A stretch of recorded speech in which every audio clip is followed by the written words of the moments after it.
order. If we could please stand for the Pledge of Allegiance.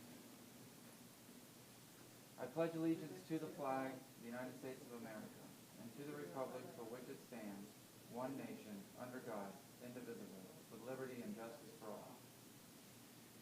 Great. If we could have roll call, please. Commissioner Kemp, Commissioner Cohen, Commissioner Smith, Here. Councilman Maniscalco, Here. Commissioner Overman, Here.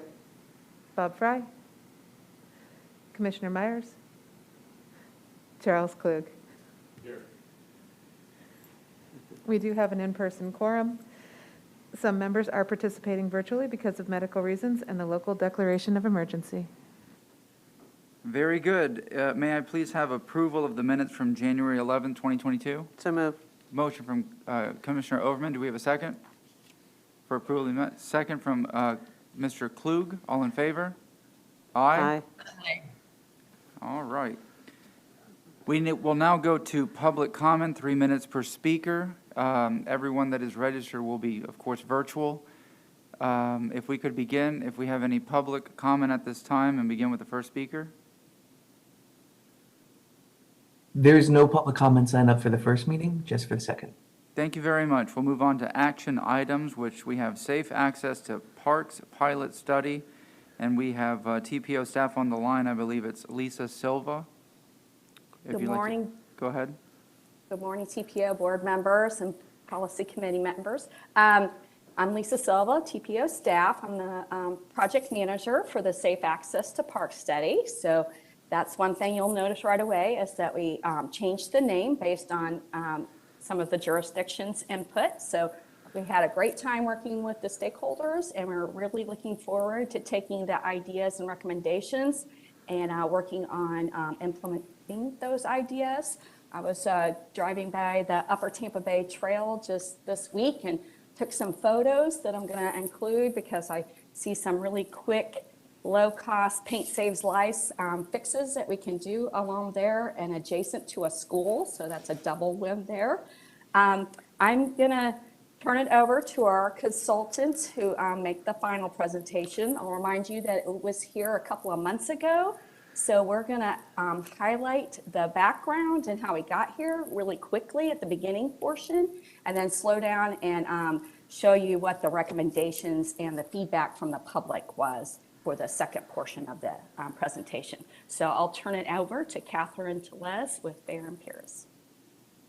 Great. Thanks so much, Lisa. And I'm sharing my screen now, so hopefully everybody can see our presentation. Yes, we can. So as you know, the Hillsborough TPO developed a Vision Zero action plan in 2017, followed by the Speed Management Action Plan in 2019. And the Park Speed Zone project is just one of many implementation steps to help us prioritize where and how to set lower speed limits, implement engineering countermeasures to achieve the desired speeds, and reduce the number of severe and fatal injuries on our roadways. With over 260 people killed on Hillsborough County roadways in 2021, a 25% increase from 2020, and 1,000 more people severely injured each year, projects like these are an important step for us to reach zero. So I'll go through some background on the project. So we kicked it off in March of 2021 with a stakeholder meeting to review the park selection process and receive feedback on the finalist park locations. In September, we then met to share our preliminary existing conditions assessment and progress on the public outreach.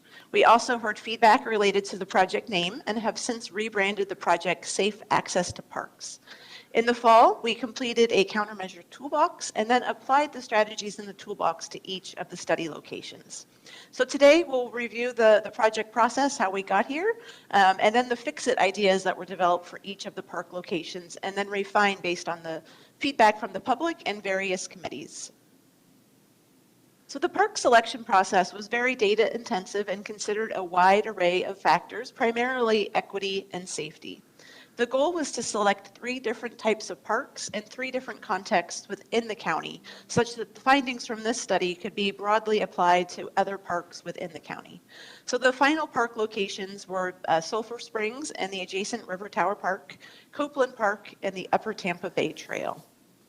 We conducted an existing transportation conditions assessment for the area around each of our study parks, and then also looked at other studies that had been conducted in the area. We also looked at best practices related to safe routes type studies. For the next few slides, we'll provide some highlights on the existing conditions assessment for each park location. So we found that people who visit Copeland Park primarily come from within a 3-mile radius, and that there are inconsistent and uncomfortable pedestrian facilities connecting to the park, and there are no designated bicycle facilities connecting to the park. For Sulphur Springs, most people come from within a 1-mile radius. Similar to Copeland Park, there are inconsistent and uncomfortable pedestrian facilities connecting to the park and no designated bicycle facilities. And then the Upper Tampa Bay Trail is truly a regional destination with non-motorized connections limited. Most trailheads are designed for vehicle access, not bicycle or pedestrian access. So really a common theme around all the park sites was a roadway system and park access designed for vehicle travel and not necessarily for people walking or biking. So as part of the project, we had an extensive public feedback campaign because we really wanted to hear from people who use the parks and the trail on a regular basis. So this included placing yard signs around all of the parks, handing out flyers to local businesses, social media posts, and outreach to interested partners and groups. And we appreciate everything that folks on this committee and other committees did to spread the words to various networks because we got a lot of really great feedback. So online feedback was solicited from the community in multiple ways, including an online mapping tool and a survey. And these were available both in English and in Spanish. Here's a summary of the feedback from around Copeland Park. We received almost 50 comments, with about 44% related to people speeding, 21% related to inadequate pedestrian infrastructure, and about 10% related to inadequate lighting. Frequency of transit being insufficient, inadequate bike infrastructure, and other issues were about 10% each of the comments. For Sulphur Springs, we received 25 comments through the web map. 16% were related to people speeding, 40% were related to inadequate pedestrian infrastructure, about 16% were related to inadequate lighting, and then frequency of transit being insufficient was around 10% as well. And while Sulphur Springs had the lowest number of comments, many of them included pictures to better illustrate the feedback, which really helped us understand the specific concerns, which were then incorporated into our fix-it ideas. For Upper Tampa Bay Trail, we received 29 comments on the web app, with about 14% related to speeding, 10% related to inadequate pedestrian infrastructure, and 14% related to inadequate lighting. Over 50% of the comments were related to inadequate bicycling infrastructure connecting to the trail. So it seems like there's a really high demand for people to be able to bike to the trail versus having to drive to the trail. And then here's a sample of the feedback that we received through the survey tool, where over 90 people participated. So between the web map and the survey tool, we had almost 200 unique responses. There was even one resident in the Upper Tampa Bay Trail area that did not have access to a computer or smartphone, and because Lisa's phone number was all over the flyers and the yard signs, this resident called Lisa, provided her feedback, and then we put that on the map for her so that her feedback could be recorded as well. So again, we had a lot of great feedback related to park access and where people felt uncomfortable and where specifically they might like to see improvements related to sidewalks, bicycle infrastructure, lighting. We even asked about drainage issues that might cause flooding that could pose a barrier to people walking or biking, especially after the rain had passed, because we really wanted to make sure that we're making walking and biking and taking transit to these parks a viable transportation mode at all times of day and all times of year. We also did in-person public engagement at each of the parks on Friday, October 29th. We talked with about 20 people at each of the park locations, and overwhelmingly, the feedback was positive. One person around the Copeland Park area even commented on how important this work is and how much she appreciated our efforts to make her access to the park safer. So each park had its own unique challenge in getting people to provide feedback. At Copeland Park, we had some people walking around on our team that were native Spanish speakers who were then able to engage with folks that had just come to the park. And at Upper Tampa Bay Trail, we set out on our bikes and handed out flyers to entice people to come to our station and provide feedback. And at Sulphur Springs, we managed to get the lifeguards from the pool and law enforcement who were there to provide their insights as well. So overall, we had a lot of great quality feedback and generated some new ideas that were incorporated into the fix ideas. We developed a safety countermeasure toolbox that included approximately 90 different countermeasures in 6 different categories. And so while many of them have a speed reduction component, many of them are cross-cutting strategies that have multiple benefits, hence why the name of the project was changed to Safe Access to Parks. So this toolbox was applied to each of the park locations and preliminary fix ideas were developed. We then took these ideas out to the community to ask for their feedback. And as we presented this to the public, our stakeholder group, and other committees, we requested their help to identify fix-it ideas that we missed and ideas that we had that maybe just weren't good ideas. At each location, people were given green and red dots to note the ideas that they liked. So those were the green dots, and then red for the ideas that they did not like. And across all 3 park locations, not one red dot was placed. So for Copeland Park, we identified 21 fix-it ideas, including 9 general ideas to be applied globally, and then 12 location-specific ideas. So for the general ideas, some of the identified improvements were having a broader network of sidewalks, improved lighting, some speed management strategies. And then for some of the more specific ideas, it's really related to specific intersection improvements that we might provide. And so here are the results from Sulphur Springs. And as you can see, people provided a lot of great feedback and were supportive of a lot of ideas that were developed.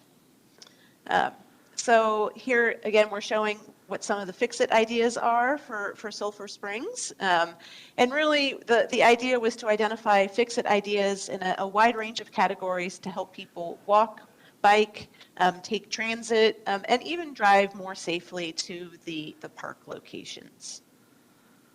We also had a lot of ideas for the Upper Tampa Bay Trail, and since the trail is rather long, so it took 2 boards for us to show all of the great ideas that we had come up with. So here we are showing what our ideas were for the northern portion of the trail, and then here's the feedback on the southern portion of the trail. So for the Upper Tampa Bay Trail, we identified over 28 fix-it ideas, including 8 general and 20 location specific. So a number of the somewhat specific ideas were related to posting and enforcing speed limits on the trail itself, and a number of improvements to slow vehicle speeds on roadways connecting to the trail that had bicycling facilities. We also identified some locations for installation of enhanced crossings, so putting in rectangular rapid flashing beacons and enhanced crosswalk markings as an example. So we wanted to highlight a few of the things that changed as a result of the feedback, because as I mentioned before, we received a lot of really great feedback from the public, and we want to make sure that those ideas are being highlighted. So first off, we changed the name of the project, and then here on the screen, this is just a summary of all the ideas that were added to the final plans as a result of that public feedback. So some of the elements here are just really enhancing connections to other destinations from the trail, such as the dog park and the park and ride lot, and then providing additional bicycling facilities on other roadways connecting to the park locations, and then even developing a shared parking process with retail centers along the trail. There's a lot of great destinations, and if we can help people not only go bicycling on weekends, but perhaps visit some of the retail and restaurant establishments, it can be a win-win for the community. But making sure that it's clear that people can park in some of those locations and ride the trail, so developing a process for that. Also a number of fix-it ideas around Sulphur Springs and Copeland Park. So some of the ideas were really to, paint the conflict zones between the different travel modes with an emphasis on roadways with bike lanes connecting to the trails, parks, and schools in the area. And then in the Sulphur Springs area, there is some, potential for redevelopment, and then with the bus rapid transit line coming there as well. So how can we better connect the residential areas, the park, and the future development to high quality transit? So one of the final steps of the process was develop a how-to guide. This study only looked at 3 park locations, and there are hundreds more within the county that are worthy of review and identification of potential strategies. So we came up with some guidance for folks to conduct this. So really what things should be considered during the park selection process, what are important elements of an existing conditions assessment, some strategies to obtain that high quality public feedback that's just critical for us to identify improvements that really help the community. And then strategies too to coordinate with other agencies, because really this has been a great collaborative effort with Hillsborough County and the city of Tampa involved as well, providing their insights and feedback. And then importantly, monitoring outcomes. So this was a great project and process. We came up with a lot of great ideas, and from the perspective of the Hillsborough TPO, it's really about, connecting with those external other agencies, making sure things are actually happening, that they have the resources they need to actually implement some of these improvements. And then after implementation, going back and measuring some of those safety outcomes, speeds, how many more people are walking and biking to these locations, because that can then provide that momentum for future projects. And then most importantly, how are we going to pay for all of this? So we developed some strategies to identify some potential funding sources just so that some of these projects can get going.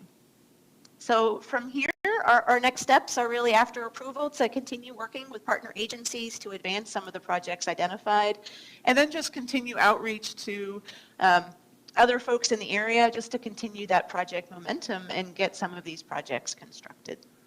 So with that, Lisa and I are available for any questions you all might have. Thank you very much for that robust discussion and presentation. Do we have any questions from board members? Commissioner Overman? No, I'm good. Thank you. All right. Commissioner Smith, if you're on the line, do you have any questions? No, I just want to commend the staff for the outreach effort. It really, it's very impressive. It's one of our strengths, I think, within the TPO and planners that we have here to do that outreach. I do try to help wherever I can to amplify the messages on social media through my channels. But great job, even to the extent of Lisa taking phone call feedback. So very much appreciated.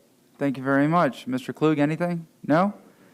All right. I would now take a motion to send this up to the board, the TPO board. Do we have a motion?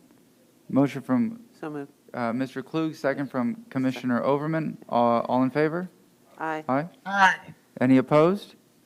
Very good. Thank you very much. That is our one action item for today. Next up, we have status reports on low-cost air quality monitoring pilot study.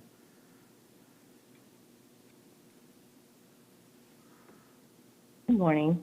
Good morning. Go Morning. ahead. Okay, good morning. This is Allison Ye. I'm the TPO staff and project manager for this study. I'm going to, just for bandwidth purposes, turn off my camera for the time being and go through the slides with you and come right back to you. Thanks for joining us this morning. I wanted to let you know that we have working with us on this project, Lizzie Eric, who's a fellow with us from the USF School of Planning, and she's been doing some wonderful research on this. So I'm sorry she couldn't join you today. We were planning to have her on the program. But the study kicked off in September 2021. It's called the Low-Cost Air Quality Monitoring Pilot Study. And since then, we've been coordinating very closely with researchers from the University of South Florida's College of Public Health, and I actually have one of them on the line today, as well as the Hillsborough EPC and the Federal Highway Administration. Next slide, please. So the primary objective of this study is to,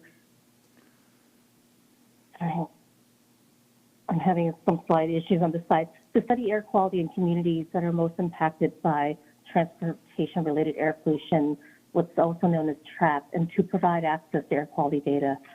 So we want to do that to inform future transportation planning and equitably improve air quality. The way to begin this process is establish pilot monitoring sites in communities and collect data using commercially available, cost-effective air quality monitors and calibrate those with existing regulatory methods to establish a larger community network. Next slide, please.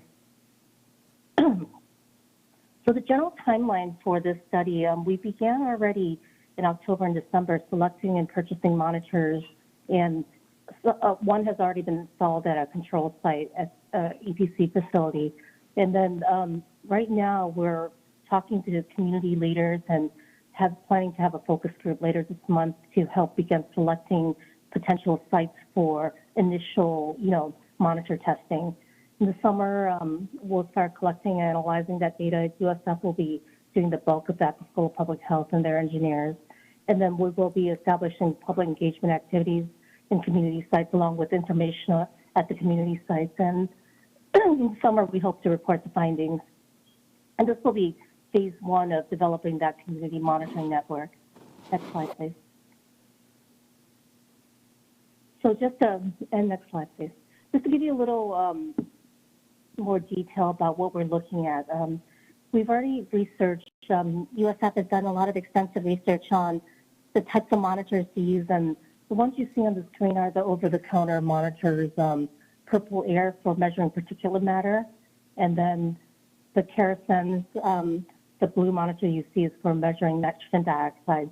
They're both fairly affordable and they're very compact. That purple air you see can fit in the palm of your hand, and you see it in the pictures with the USF researchers. They have that installed at the EPC Monroe site to test along with the EPC monitors. So that's our small-scale field testing that started and the calibration. The next phase is to look at monitors in the community. If you'll go to the next slide. So one of the draws of these community monitors is that they have the ability to crowdsource data. This is a snapshot of the Purple Air website that looks at particulate matter. And this is a snapshot, a one-week snapshot taken February 1st of the Tampa Bay area. And these are monitors that have been purchased privately. And number 54 up in the corner there, that's Hillsborough High School. They have 2 monitors they're looking at for air quality as part of their project. So one of the things we want to do in this project is that we've had some interest from elementary schools for looking at this. So we're hoping to kind of use this as a platform for monitoring air quality, but also for education. Next slide, please.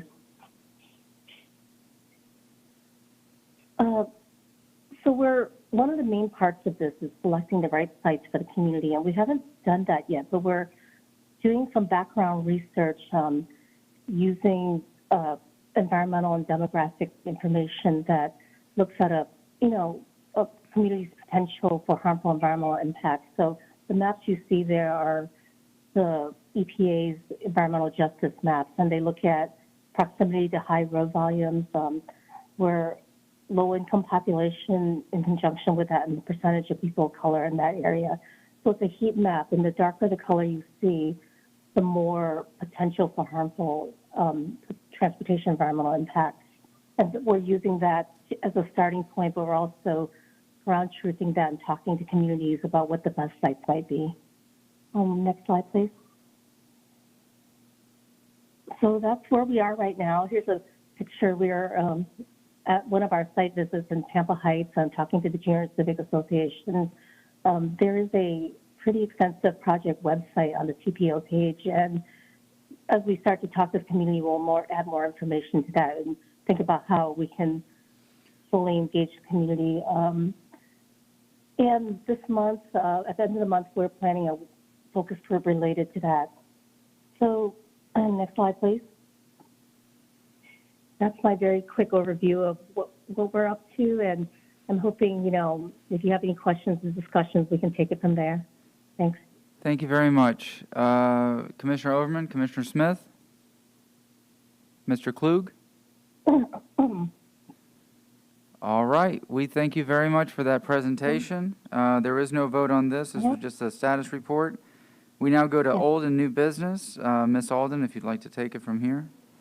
Thank you, sir. And I am excited also to share that the work that Allison and our intern, Lizzie Eric, have been pursuing with the air quality monitors, that we think there's a great opportunity for an additional grant through US EPA to expand from the first 3 community sites and hopefully expand that out to 20 locations and engage more with the school district with curriculum for young people in some of those communities. So we're just at the beginning of this, but it's a great opportunity, and we really appreciate you all's direction and prioritizing this as an area of focus for the TPO. So I wanted to follow up on an item that came up at our board meeting last month to clarify what your direction is. We talked about several different kinds of noise walls and barrier walls along the highways last month, including Robles Park. We've been talking about that, there was not a wall planned there because it was a park, not a place where people live. That's a different issue than I'm going to talk about. We also talked about an area where the wall is being moved because of the expansion of the ramp on 275. That's also a different issue. What I'm going to be talking about specifically is the area where there is no wall today along I-275, and because there are no plans for additional lanes on I-275, there is no way for a wall to be added, because the process is that if there are lanes being added, then there's an evaluation of additional noise impacts, and then there can be an expenditure of funds to build a wall to mitigate those impacts. The federal government does provide that states can use federal dollars to build noise walls adjacent to communities if that highway was built through an existing community and the wall was not built originally. That is considered a Class 2 noise wall, so it's a retrofit. It's, there was a community that was impacted, but the impact was not mitigated when the highway was originally built. So last summer, at your public hearing, when you changed your request for I-275 north of Hillsborough Avenue to not include additional lanes, but to ask for noise walls along there, I communicated that position to DOT's central office in Tallahassee, asking that they reconsider the statewide policy of not funding Class 2 noise walls. So this is a state-level decision. It is an agency decision. It's not a legislative decision. So it would be within the purview of the statewide Secretary of Transportation to change that policy. There's a copy of the letter in your agenda packet. And we did finally receive a response to that letter last week, right at the time of the mail out of the board packet. And so I've attached that response to the board packet for today. But it says basically, we did not get a response from central office in Tallahassee. They delegated the response to the district office. The district office repeated the statewide agency position, which is that there is no Class 2 noise wall program in the state of Florida. So Last month, we discussed this briefly, and it was suggested by one of the board members that we follow up with another letter, perhaps being more insistent, perhaps addressing it to other recipients. And since it was just brought up by one board member, I'd like to get some direction from you all about, is that something that this group generally supports? Would you like me to draft a follow-up letter? Should we send it to legislators? Should we send it to the governor? And of course, we'll continue to communicate about the vulnerable communities that are being affected by not only noise, but by the vehicular emissions along I-275. So the problem that I have is I have people that live along the interstate that I've asked for years, when are we going to get sound walls, specifically in Seminole Heights.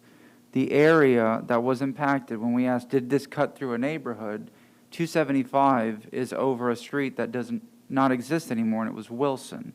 This is parallel to Central Avenue.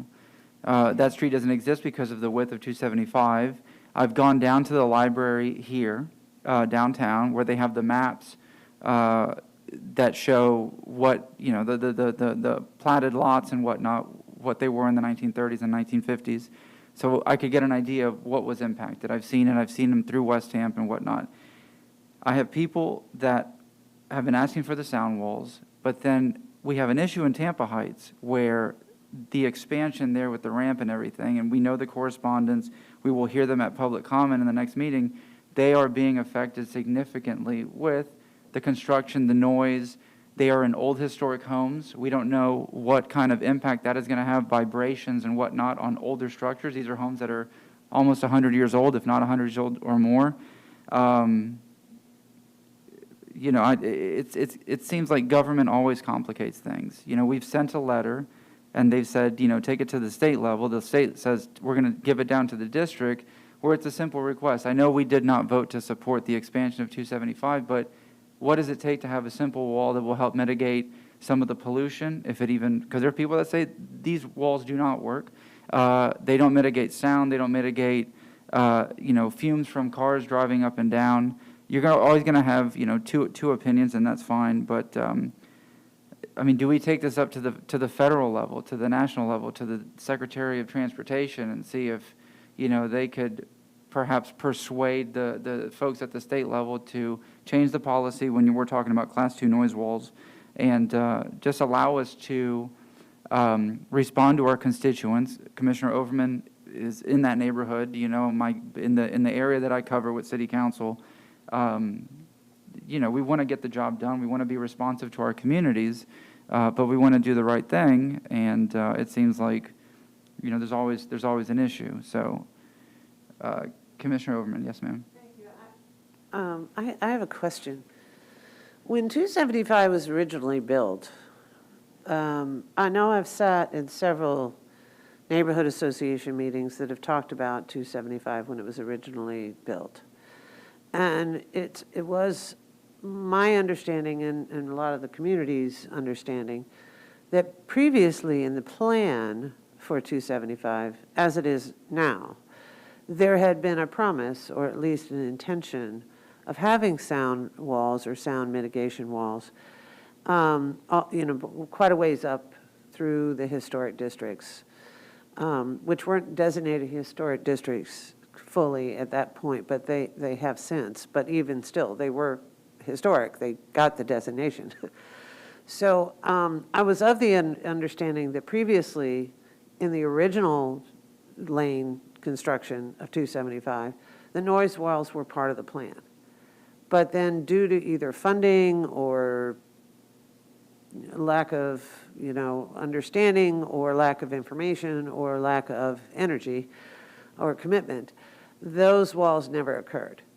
So if it takes it more lanes to put walls in, when there was originally a plan for walls, but they were not implemented, there should be, in my opinion, consideration of resuming the commitment to the communities that walls be noise walls or noise mitigation strategies be put into place. The other issue with that is that the right-of-ways of 275 in that area are less than, they're not maintained well, they're not cared for well, and they don't necessarily add to the impact of the interstate going through the community. I mean, they don't take away the impact of the 275 through the community.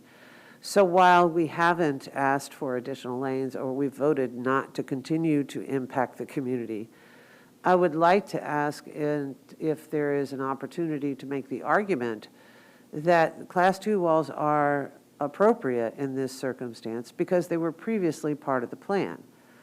But I haven't been able to find out for sure where that didn't happen. Like, at what point did the state choose not to put the walls that the community believed were going to happen to protect their properties and to protect their environment?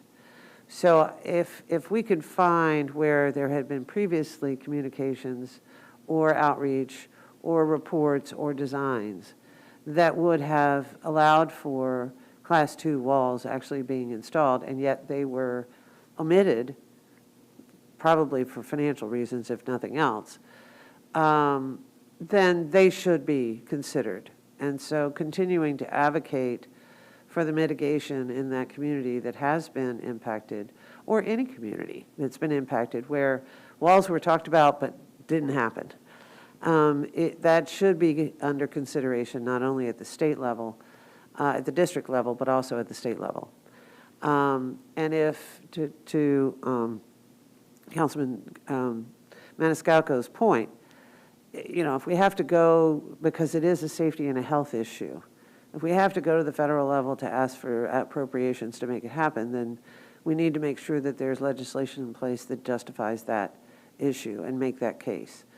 But it is very obvious for anyone that lives along that corridor that health and safety and noise is clearly an issue for those that live along that corridor, and continues to be an issue. And I can attest to it personally, that it's an issue, especially with all of the road grime that I end up all over, you know, my 135-year-old building. But to the point of the walls that are being proposed for the DTI, which is not this particular issue, I think clarity and information on impacts of making changes that are proposed to be positive for our community, but have potential harm to a community in the process of installing them. I think there needs to be a robust communications process to advise the residents when changes are made on a major highway, such as 275, that an understanding of the process, what the impacts, what to expect, should be part of the communication strategy that FDOT at the district level, even at the state level, occurs. Because a 72-hour notice that, you know, pile driving is going to occur in a historic community is not adequate communication strategy. And so that does need to happen. But in this particular case, I think finding out if it was originally proposed to the community and then approved, but financially decided not to do it, I think is an argument for having a Class 2 wall actually approved in our area.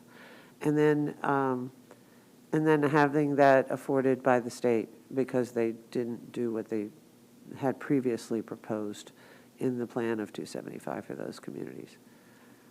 Do you know whether or not in the original plan for 275, whether previously there had been a plan for walls that they chose not to implement?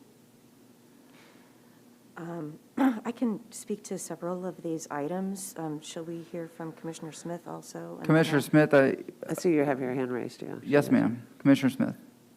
Yes, just to say, count me among the board members that would be advocating for rectifying the sins of the past wherever we can. This TPO board has taken strong positions, as has our county commission, on looking at things, infrastructure through an equity lens, and understanding where, frankly, systemic racism has led to some of these injuries of communities. And by the way, my grandmother's home was demolished for that interstate in that area. So, you know, I've heard the stories of the Hispanic and Black communities being disrupted and damaged. And I think it's a simple thing to ask to complete the wall by that runs by a park where children play in that neighborhood, whether or not there's a whatever they're calling it, a receptor in the area. I think it should be done. I think, you know, whatever we can, so clearly the decision now is not our state legislators, not even the state FDOT, which has at this time delegated it to our district FDOT to amend and update this policy. So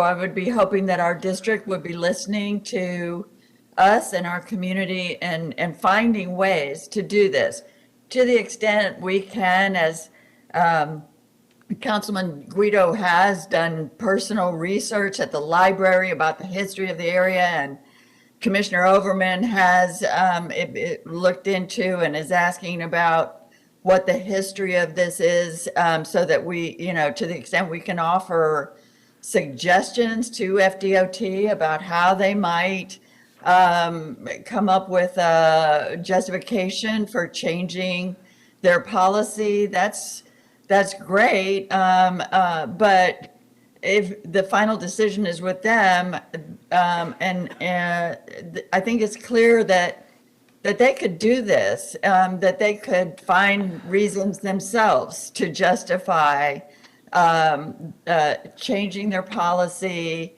and change it in ways that would allow whatever level of flexibility they need district-wide. But the buck stops there. And with all the history and recent history of our FDOT, you know, having problems with relationships with the community, it's time for them to step up and work with us in good faith and try to find a solution themselves to this. But bottom line is, yes, I'm a vote for continuing to press to have equitable measures, mitigation measures throughout the district, but certainly within our county, so that certain neighborhoods aren't going without a wall. We're in a park where children play right near the interstate, while other neighborhoods are better protected. Thank you very much. And in the research that I've done, just on my own, with the Federal Highway Act in the 1950s under the Eisenhower administration, and we talk about the sins of the past, it was not so much the funding, but I think it was a push to complete and connect the entire country with this new highway system. Whether it was inspired by Eisenhower in Europe, seeing how the German Autobahn, the highway system, and then bringing that here to transport troops and military equipment, you know, the history of the interstate. But if you go to 1958, and it's front page news in the Tampa Tribune of the time, it showed a map and says this is the highway that is going to come through without say from the community. This is what you're going to get. And in that, of course, you know, houses were demolished and relocated and whatnot. But this is what the plan was. And you have to look at Tampa post-World War II and the neighborhoods that were affected. And this is from personal conversations I've had with people that have passed away, that grew up in Ybor City, grew up in Tampa Heights, grew up in Seminole Heights. And one of them told me, he passed away 2 years ago this week, he said, you know, after World War II, after we came back from the service, we left the old neighborhood. And then 50 years later, we came back and we asked, well, what happened? And in that, not that they neglected it, but they moved out to other parts and they made their lives and whatnot. But those neighborhoods were affected. Looking at the plans from, I believe, 1958, again, what the newspaper showed, and this is just the newspaper, I'm sure there's better information elsewhere. I don't know if sound walls were ever a thing. It was just, this is the highway and this is what it's going to connect, and it's going to be named, what was it, Interstate 4 before it was 275, and then they changed it. And then they added the north and south span. But I don't know if sound walls were ever a part of the plan. I've seen photographs from early construction when it was just dirt roads before the asphalt, and I don't know where you would put sound walls. I mean, there were hills essentially that were created, through, so you would have the underpasses and the overpasses. So I don't know if that was part of the original plan. I don't think it's an issue of funding. From the federal level, the funding was there to create this robust road system. But having said that, what we learned from history is not to repeat the mistakes from the past, but how can we mitigate? How can we fix that? And if that means going to these Class 2 noise walls in the areas that are affected and changing that policy and asking, the local district or at the state, whatever it is, I've spoken to so many people in the community. They would like this. Not everybody's in agreement, but there are people that live right up against that interstate or directly facing it in some parts, and they would like that. Again, not everybody, but many people that I have spoken to would like something without expanding, widening and all that. So I'll stop there. Okay. Well, thank you. I appreciate all of these points. To start with, are there benefits of noise walls? What the science points to is that the greatest benefits are for the people that are right next to the highway, and there are benefits both for noise and for air quality. As you get farther away from the highway, you're going to receive less and less benefit from the wall, basically. And so, I think the question is, do we go ahead and try to protect the people that live right next to the highway? And in this case, 275 between Hillsborough and it's really Bush where we now have noise walls that have been built more recently. So we're talking about Sulphur Springs. We're talking about Seminole Elementary is backing right up onto the interstate. The playground for that elementary school is separated from the interstate by a chain link fence. So, there would be benefit for those neighborhoods, for that school. Did the original construction of the interstate was there ever a proposal to include noise walls? I think there could be confusion on this point because there was a Tampa interstate study in the late 80s that included a much larger expansion of I-275. And that probably did identify noise walls in it. Okay. So when this part of, what's now 275 was built, it was in the 60s, that predated the National Environmental Policy Act, which was approved in 72, I think. NEPA is what requires analysis of noise impacts and lots of other impacts. So the many highways that were built before that time were not subject to that level of scrutiny. The environmental impact statement for the whole downtown interchange over to the West Shore interchange area, that environmental impact statement came after NEPA, and so it has a much more detailed review. There was, before that environmental impact statement, there was this big master plan for the interstates through the center of Tampa. That was called the Tampa Interstate Study, again, late 80s into early 90s.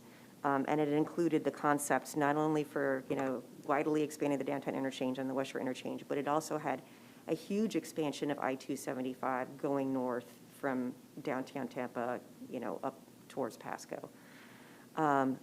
They did not do an environmental impact statement for that segment. So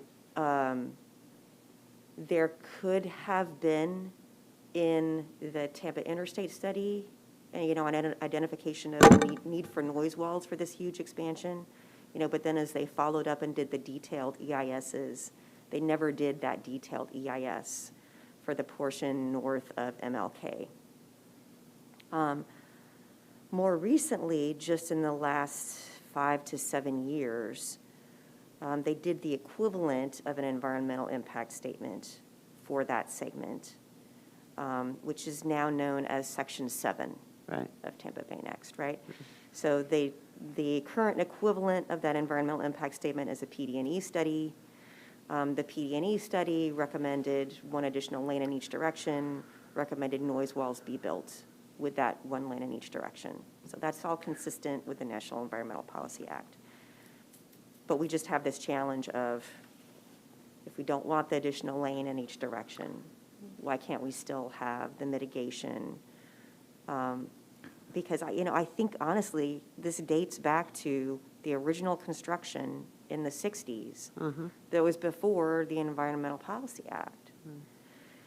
So, lots and lots of history here. I mean, we could dig into it further, but my guess is we're not going to find a lot that's particularly useful. I think we're going to come back to this question of, will DOT fund a retrofit noise wall? Can I ask a quick question? Yes, ma'am. You made a really interesting, in my opinion, an interesting point there. So the NEPA study, or an equivalent of a NEPA study, has not been done for the current state of construction because the regulations weren't in place when it was built. But it was done when we talked about adding another lane, and was found that it was a recommendation. So if we just did the study the way it is now, would a recommendation come back to recommend noise walls for its current state? That has not been done, correct? So if we were going to, recreate history, and apply the 1972 Environmental Policy Act to what got built in the 60s. Right. Yes, you would need to build noise walls. That's my point. That's the whole point of this Yes. argument. Yes, that is the point. It's yes. not a retrofit. It's to bring the road into the current standards that are required for a highway that runs through a community. Right. It isn't, it is putting something in place that we would It should have normally been. require in its current condition. Yes. And because they have created this rule that it requires having a lane ad to meet the federal requirements or the standards for safety, environmental impact, and impact to communities. The area of Sulphur Springs, Tampa Heights, Seminole Heights, while in the last 20 years, we have finally seen in the Tampa Heights, Seminole Heights area, a resurgence of interest in that community that took 50 years to recover from the interstate going through it. But Sulphur Springs and the areas north of that area, all the way up to Bush and Bears, have not. So the damage that was created when we didn't have rules to protect communities for a highway that was built during that time period has never been addressed without a study that just assesses the current rules that we have in place and the impact on the communities today. When we added a lane, yes, we found we needed it.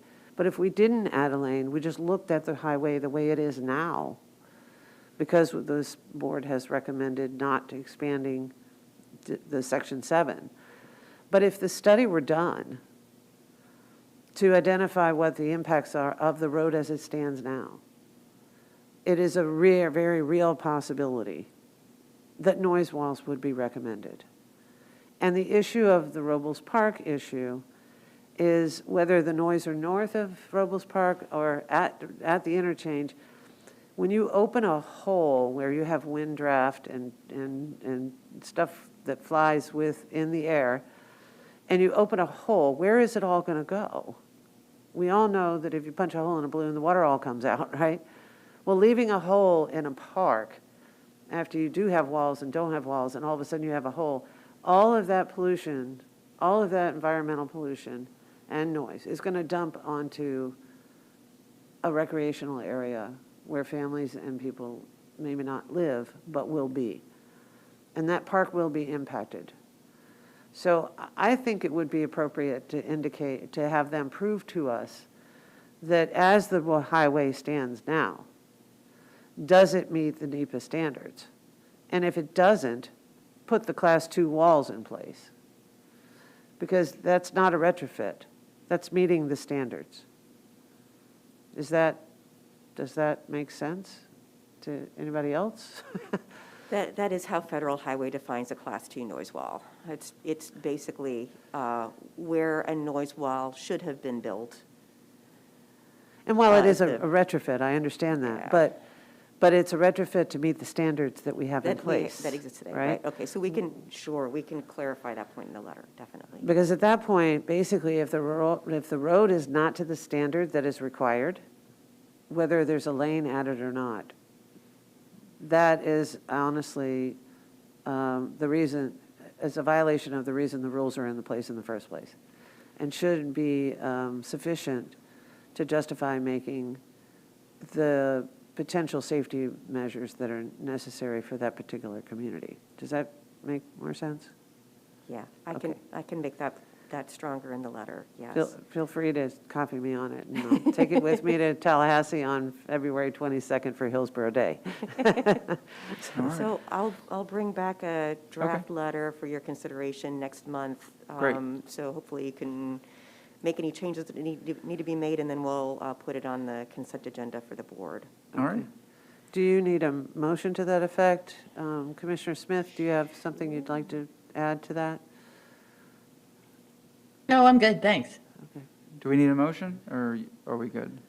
We're good. All right. We can vote Okay. on it next month. So Excellent. Part B is the, Apportionment plan timing, yes, sir. So our apportionment plan is something that we talked about last year, coming out of the 2020 census, and looking at some different options for our board composition. The census has continued to run behind on providing data products. So their current timing is that they are to identify urbanized area boundaries this summer, but they have run months behind on everything else so far. So I'm not holding my breath about it happening this summer. Now, we have been waiting for about a year now. I know that you all have an interest in looking at some different options for our board composition. I asked at our meeting with central office, is there any reason why we could not move ahead with an apportionment plan when we're ready to move forward with one? And they said, no, there's no obstacle to that. If we would like to move forward with one, we can.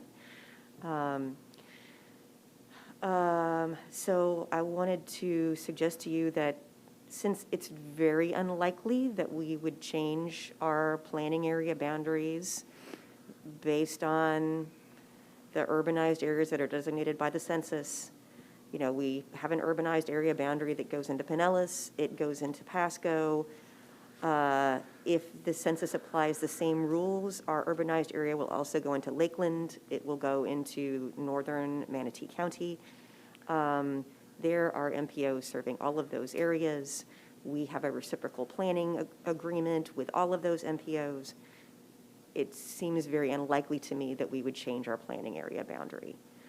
So we do already have the data about our internal demographics. We could bring forward some different membership options for your consideration based on our internal demographics with no change in our planning area. Would you like me to proceed with that? I'm fine with that. I'm good. Commissioner Smith? Sounds good. Great. All right, will do. Anything else? No, sir. We're adjourned. We'll see you at 10 o'clock. Thank you.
Good morning, everyone. It is 10 o'clock. Welcome to this meeting of the Hillsborough Transportation Planning Organization for Wednesday, February 9th. At this time, please join me in standing for the Pledge of Allegiance. I pledge allegiance to the flag of the United States of America and to the republic for which it stands, one nation, under God, indivisible, with liberty and justice for all. If we could have a roll call, please, and let me just point out, I see Commissioner Smith is joining us virtually, and I believe that School Board Member Vaughn will be joining us virtually a little bit later in the meeting. Commissioner Cohen, Here. Commissioner Kemp, Here. Commissioner Overman, Commissioner Myers, Here. Commissioner Smith, Here. Councilman Maniscalco, Here? Councilman Citro, Councilman Dingfelder, Vice Mayor Sherry Donahue, Here. Commissioner Kilton, Here. Gina Evans, Here. Adelie LeGrand, Here. Greg Slater, Charles Klug, Planning Commissioner Powell, Here. and Board Member Vaughn. We do have an in-person quorum, and some members are participating virtually because of medical reasons and the local declaration of emergency. Thank you very much. Before we go to public comment, can I entertain a motion for approval of the minutes of the January 11th meeting? So moved. Second. We have a motion from Commissioner Kemp, seconded by Councilman Maniscalco. All in favor of that, please indicate by saying aye. Aye. Aye. Opposed? All right, thank you very much. We have a lot of public comment this morning. I have a list in front of me of those that have signed in to speak. Before we do that, let me just mention that each speaker will have up to 3 minutes, and people can donate their time in favor of another speaker. I know that Rick Fernandez is first on my list this morning, and Rick, if you're there, I know that you have some people who are going to donate their time to you. Sir, Chair, can you hear me? We can hear you. Let me ask the clerk if they can verify with you who's donating time to you this morning.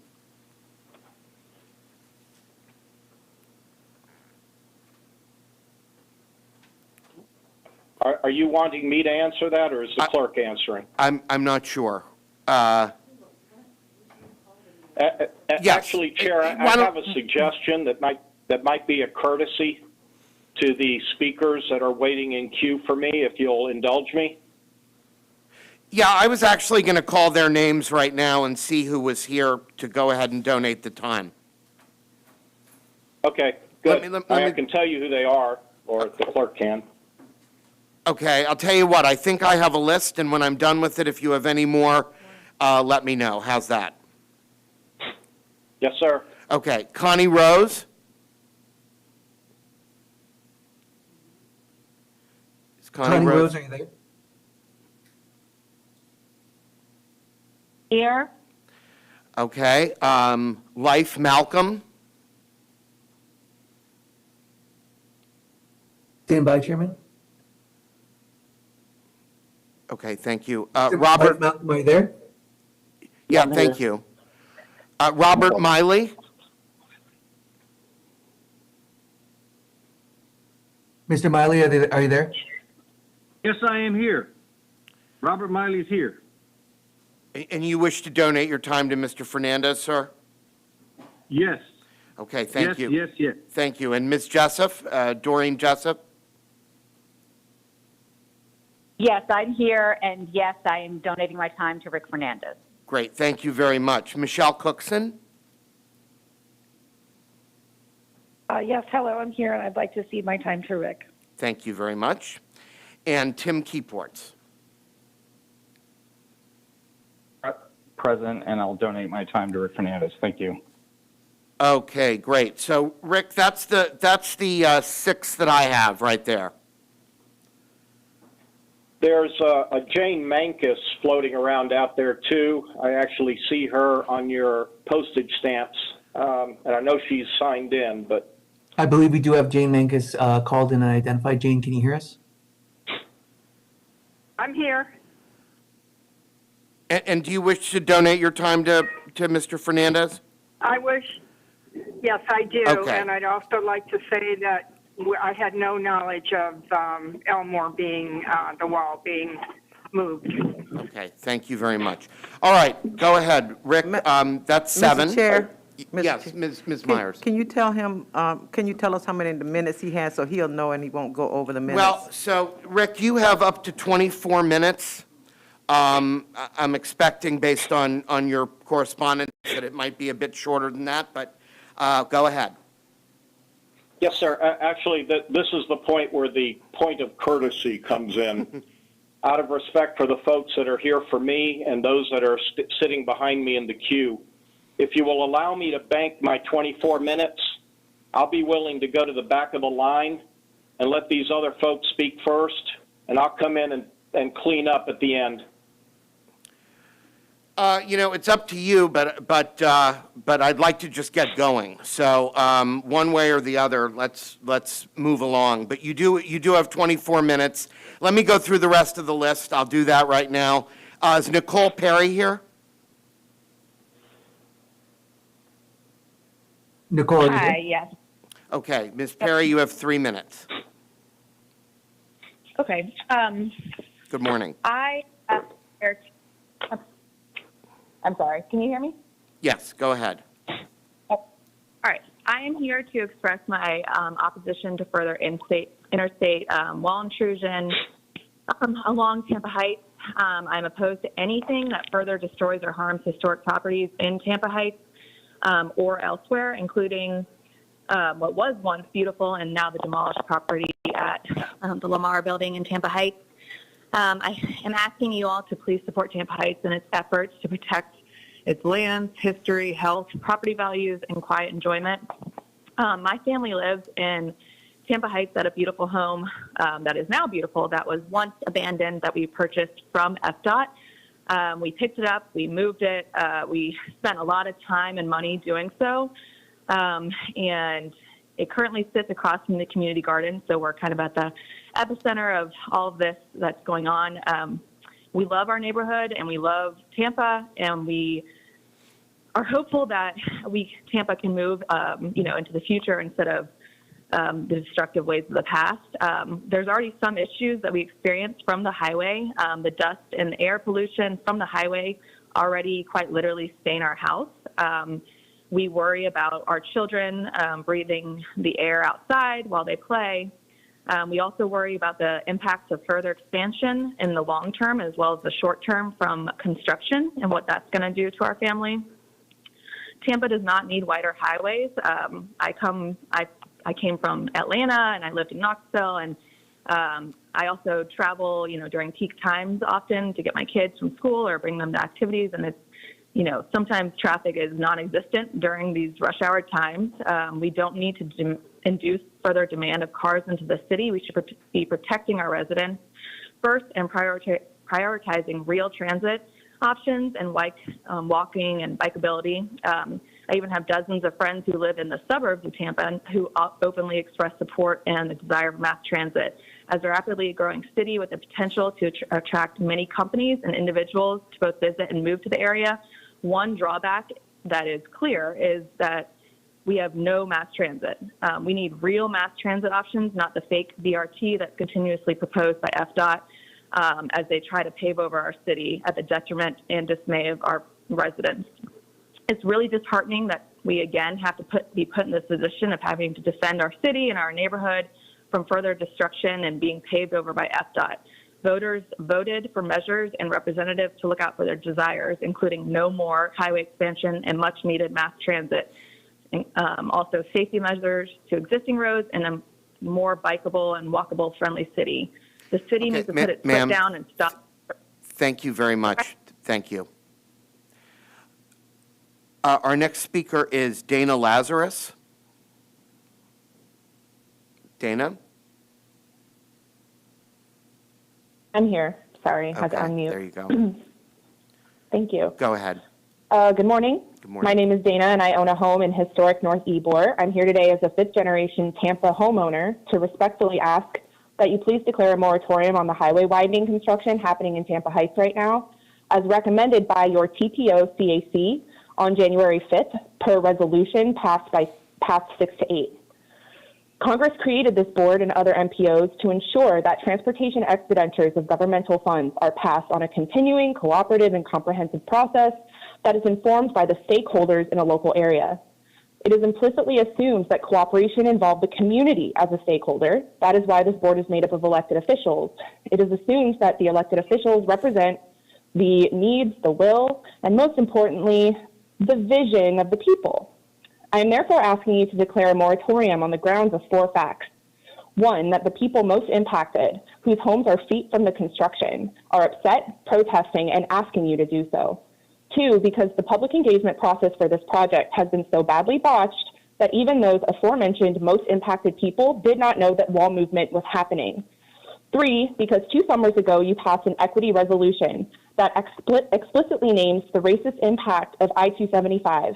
Then you proceeded to have myself and others write and participate in an equity planning process, which resulted in recommendations, which you unanimously adopted, that states that you will de-emphasize car-centric spending, including specifically seeking transportation demand management solutions and alternative multimodal solutions, before approving widening spending.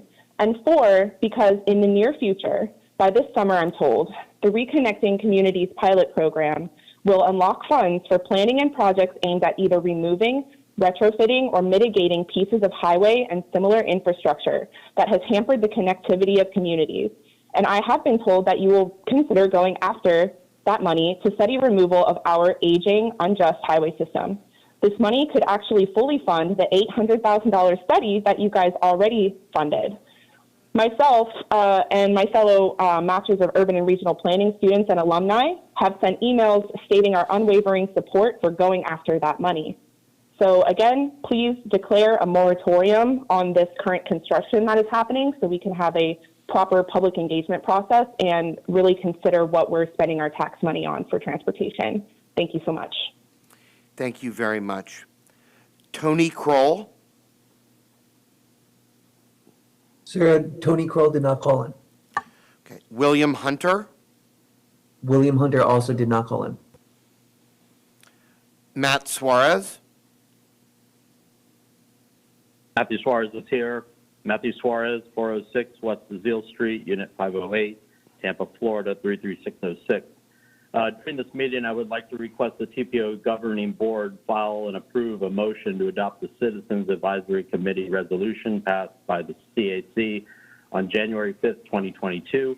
The purpose of the resolution relates to the following: stop funding Florida Department of Transportation work programs that continue to destroy historic property in nationally registered historic districts that its Tampa Interstate facilities run through, including the Tampa Heights Historic District. Stop the FDOT's intent to physically expand the interstate via the planned I-275 barrier wall movement in Tampa Heights, and declare a temporary moratorium on the FDOT's downtown Tampa interchange operational safety improvement project so that as to follow a full vetting for the project, including the impact of barrier wall movement. With these items said, I would like to provide a status update regarding the structure that once contributed to the Tampa Heights Historic District at 1902 North Lamar Avenue, Tampa, Florida, 33602. On Monday, January 31st, 2022, the community witnessed the demolition of the contributing structure found at this address. As the structure was being demolished by the Florida Department of Transportation, I issued a public objection to the demolition based on evidence that suggests the FDOT failed to complete the salvage of the building's historic architectural elements and materials before proceeding with the demolition. The FDOT is required to complete the salvage of these elements and materials based on stipulation included in the Tampa Interstate Study Memorandum of Agreement, a historic preservation agreement applying to a majority of the historic districts that portions of I-275 and I-4 run through in Tampa. We received a response relating to the objection from both the Advisory Council on Historic Preservation and the Federal Highway Administration in Washington, D.C. Both are TIS MOA stakeholders and are taking the matter very seriously.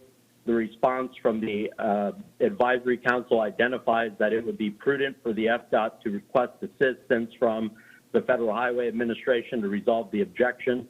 They also recommended a meeting be held among TIS MOA stakeholders to discuss the objection and the resolution FHWA proposes. It is also suspected that the FDOT is also not installing steel piles for its I-275 north of downtown Tampa project in a manner that would both minimize vibration presently being experienced by residents within and around the project limits of this project, and is in agreement with the bid line items included in the contract it has with its contractor.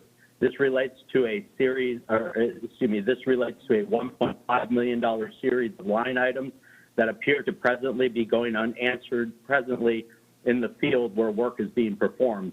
I would like to make it a point to the TPO governing board that the community will not leave anything unchecked regarding matters concerning the FDOT and its commitments and obligations. Your time is up. Thank you. Thank you very much.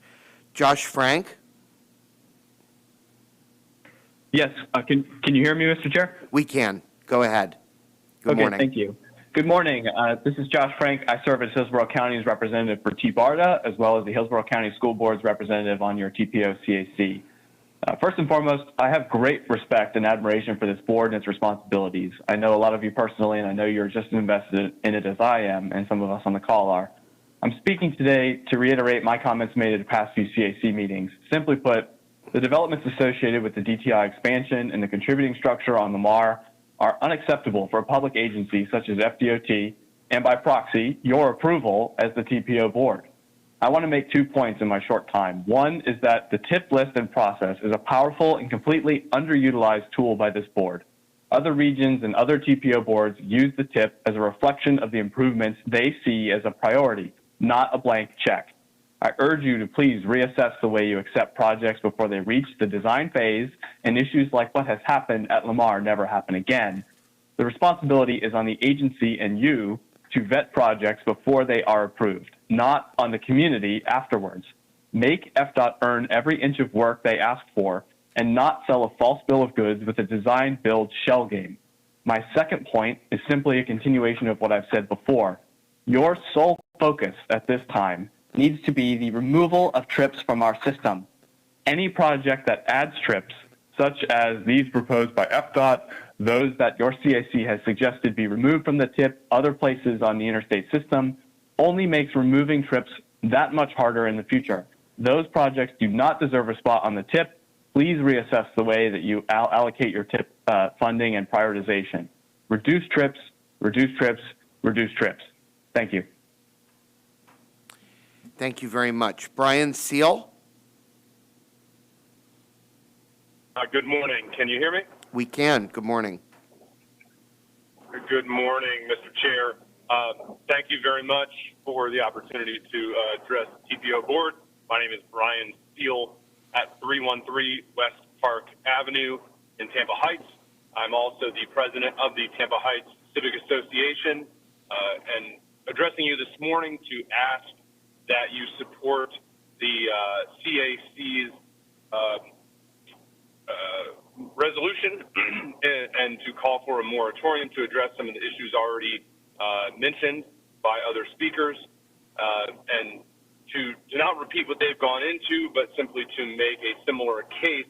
This boils down to communication from FDOT and the lack thereof, which is something that Rick Fernandez will go into later. We were, of course, aware that through the SEIS and the locally preferred alternatives that some work was going to be done to Interstate 275 and the interchange. However, in communication from FDOT or the lack thereof, we were told that no impacts would happen to Tampa Heights. We were not addressed at all between January of 2020 and November of 2021. You're talking a nearly 2-year period at which FDOT was making plans and did not come back to notify the citizens that it impacts. we found that extremely disrespectful. If you put yourselves in the shoes of folks that live along this corridor, and the noise, vibration, nighttime work, all of the other disruptions that come along with sound barrier movement, it would be necessary by all measures of required public engagement to sit down, make them aware of the potential impacts, and get creative about how to mitigate or minimize those impacts to surrounding neighbors. None of that communication occurred. Similarly, with the demolition of 1902 North Lamar, that adequate communication did not occur in order to protect a historic contributing structure to our historic district.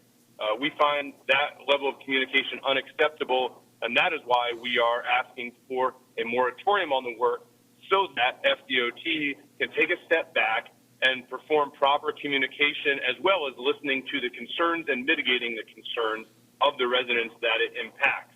I agree with previous speakers about the need to focus on alternative modes of transportation, mass transportation, and prioritize those. But at the moment, work is ongoing, and in the long-standing transportation problems we have, we need to address the immediate work that is ongoing that was improperly notified to the community. Thank you for your time.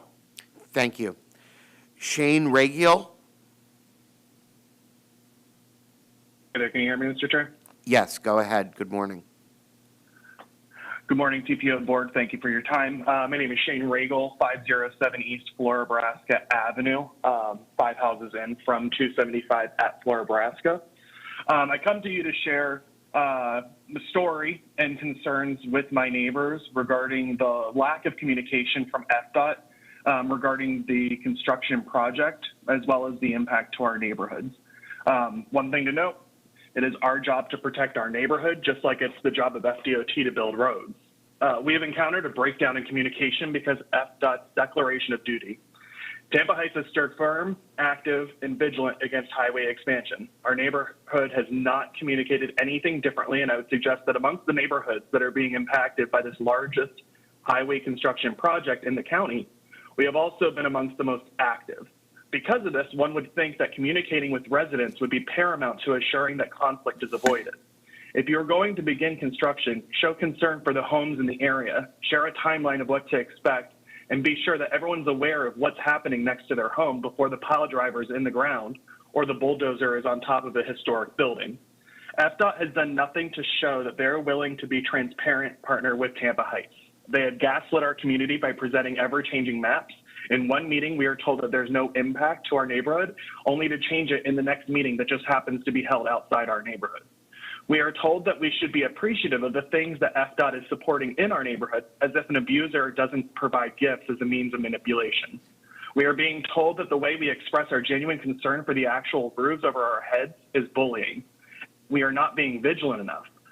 But we have to remember that it is the job of FDOT to communicate to us whether you represent Tampa Heights, a city outside Tampa, the port, schools, or airport. If FDOT did this to your constituency, you bet you'd be upset.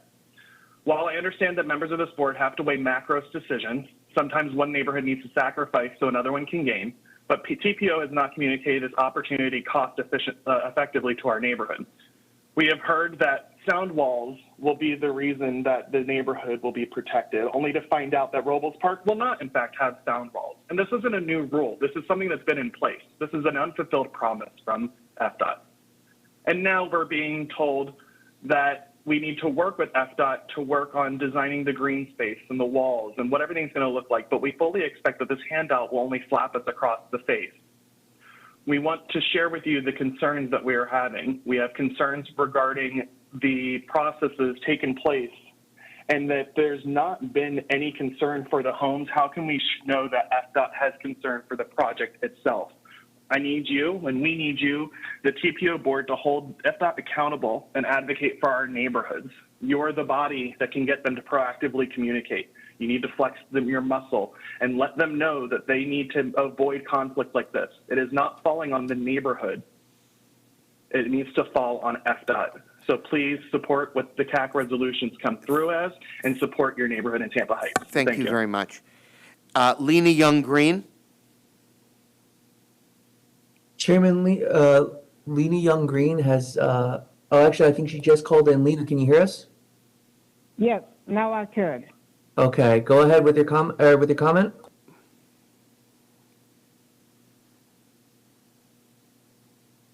Lena Young Green, go ahead with your public comment.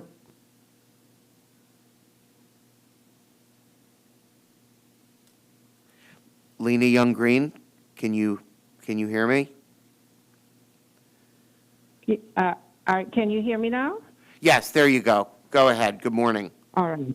All right. Thank you. Thank you. Good morning. Thank you for this opportunity to come before you again this morning. My heart is very, very heavy this morning. The building that we came to you and talked to you about and talked to you about DOT about to try to save. One morning I came to the center and looked out, and there the building was being torn down completely.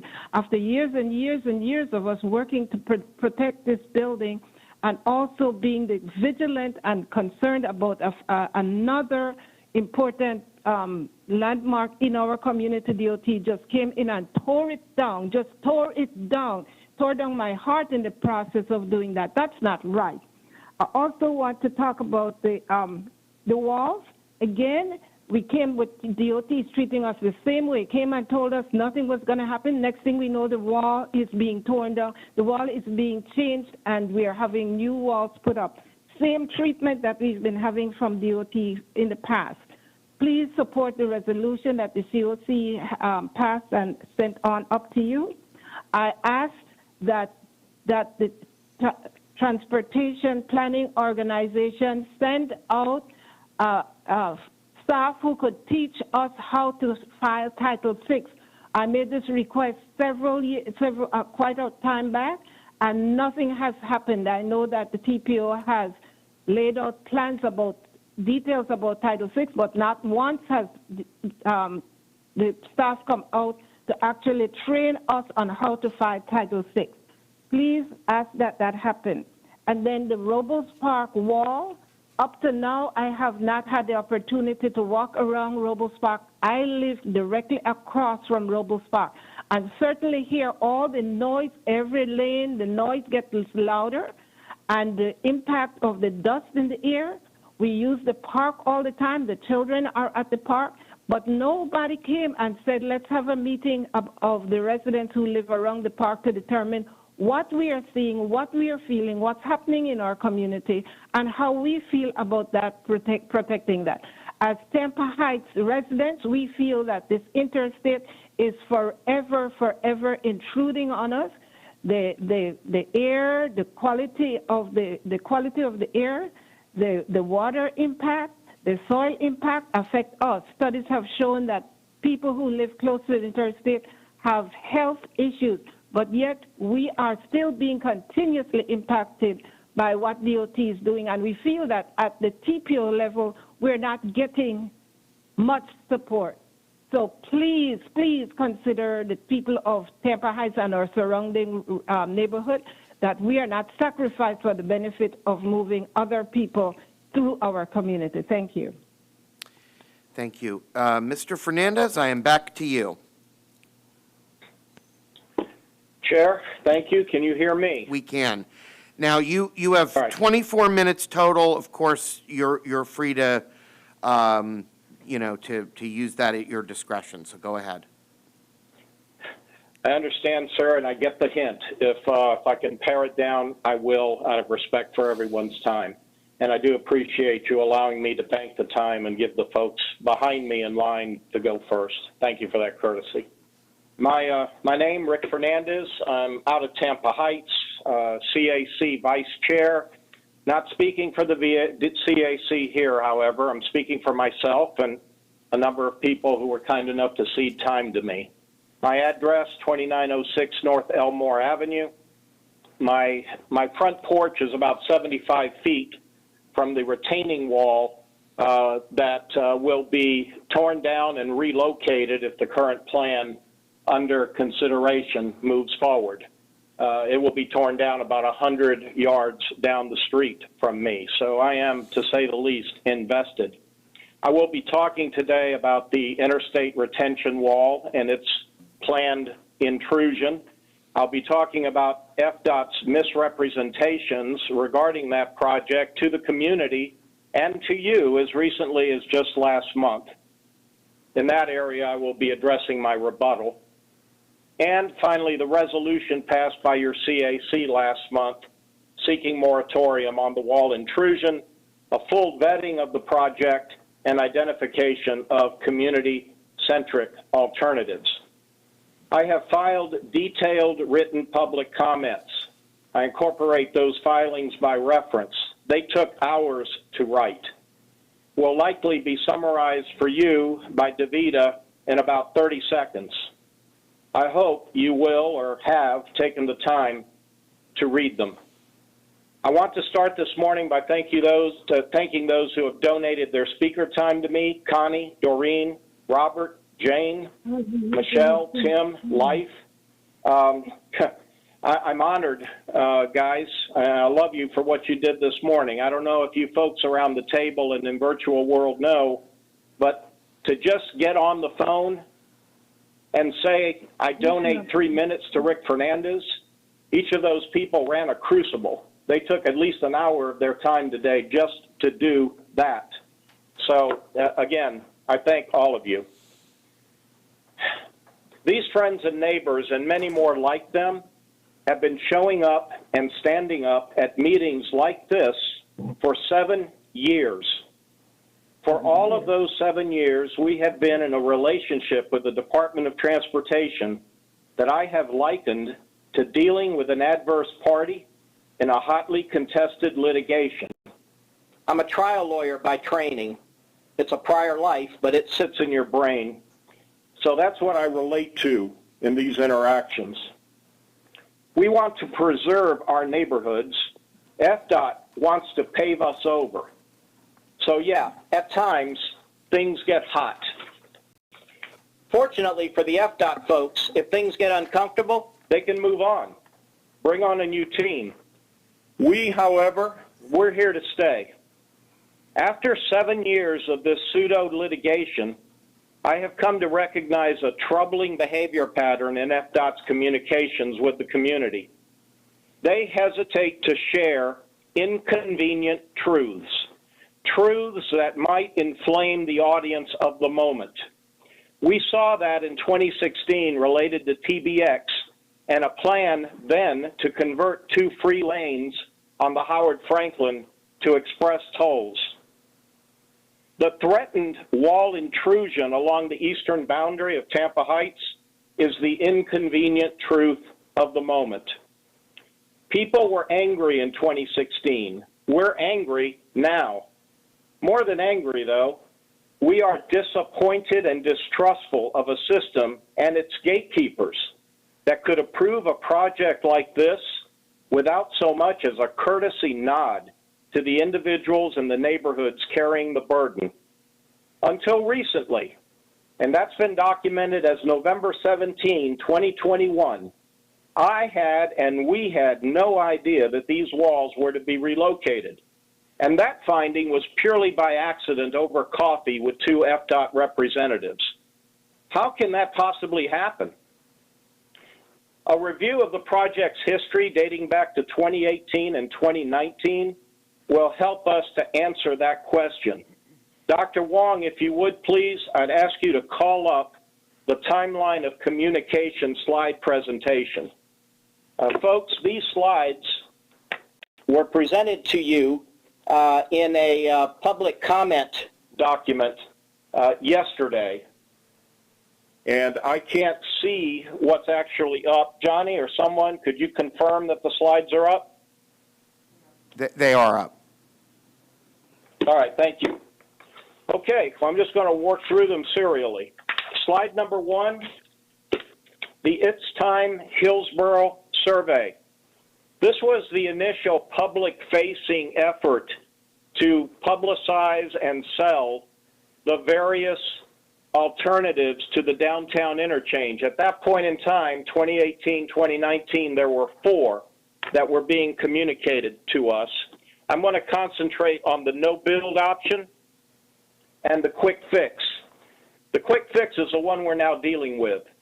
Please note that the no build and the quick fix both indicate that there will be no impacts to homes and businesses. If we're looking for where the seed was initially planted regarding the expectations of the community, I would suggest to you the seeds were planted here. You could easily walk away after a presentation on this project and assume that if the quick fix were chosen, you would have no more impacts than if it was a no build. The issue was additional capacity. That was a problem with the quick fix, but at least there would be no structural intrusion. So the problems with communication start here. The next slide, please. The next slide is the roll plot that was presented. I don't see it up. I'm just going to keep talking. The next slide It's up, is the Rick. roll plot We can see it. All right. The next slide is the roll plot that was presented at the special briefing, number 3 on the 26th floor of the county center back in August of 2019. I present it because this was the period when the quick fix was just getting on its feet. It was just being birthed. This is a public-facing document in what is essentially a public hearing that was staged for the CAC and the TPO board. Please note there is nothing on this roll plot suggesting in words that a human being could understand that these walls are intended to be relocated. Next slide, and arguably one of the most, if not the most important slide in the presentation. The style of this slide is Tampa Heights Civic Association. This relates to the annual meeting of the Tampa Heights Civic Association that took place January 23 of 2020. Present for this meeting was the entire upper echelon of the Department of Transportation, District 7. David Gwynn, Kurt Bogan, Ed McKinney, and consultant Elaine Elish. We had everybody in the room in our community parlor. Please note, ladies and gentlemen, the middle image on the slide you're looking at, that was slide 13 of a PowerPoint presentation that they presented to us, and it establishes the central theme of their entire presentation. The recommended locally preferred alternative, the LPA, that's the quick fix we're talking about. No right-of-way impacts are anticipated in Tampa Heights. They kept saying that over and over again, and they kept putting it to us in writing in their PowerPoint slides that are aligned for you in the lower margin. There is another issue here, and we do have a video of this, by the way. It's not very good in terms of being able to hear it. It's a little weak. You need really good headphones. I happen to own them. But it's interesting to me. There was actually a resident who stood up during this meeting and asked the seminal question. She asked of these DOT representatives if the footprint of the interstate was going to be expanded. I had to listen to this tape 3 times to believe my ears. They did not answer that question. They dodged it. The only person that tried to field it at all was Elaine Elish. And what did she say?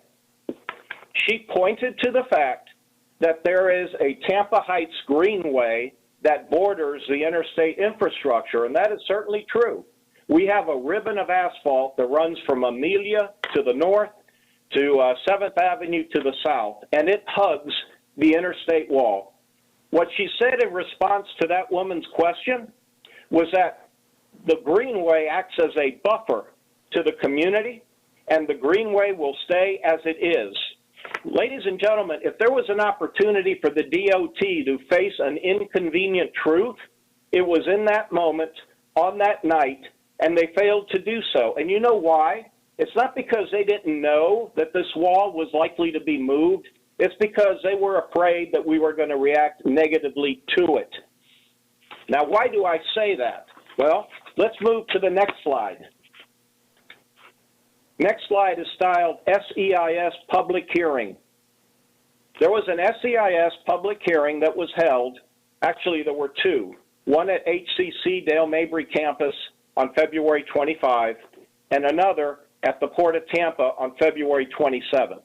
I went to the February 27th Port of Tampa hearing. Before that hearing took place on February 27, FDOT created another roll plot. The roll plot that you see in the middle of the slide in front of you, or at least I hope it's in front of you. That roll plot has a call-out box, and it has words in that call-out box. The words are existing noise barrier to be relocated.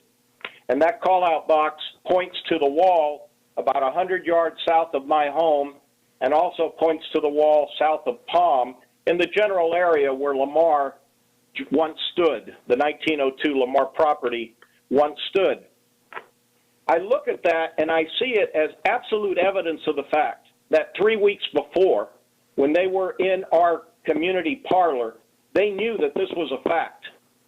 They presented or created this document 3 weeks later, and then they presented it at a public hearing for the SEIS project or process, which is not about Tampa Heights, it's about the entire SEIS study footprint, and they buried it in the plan details at that hearing.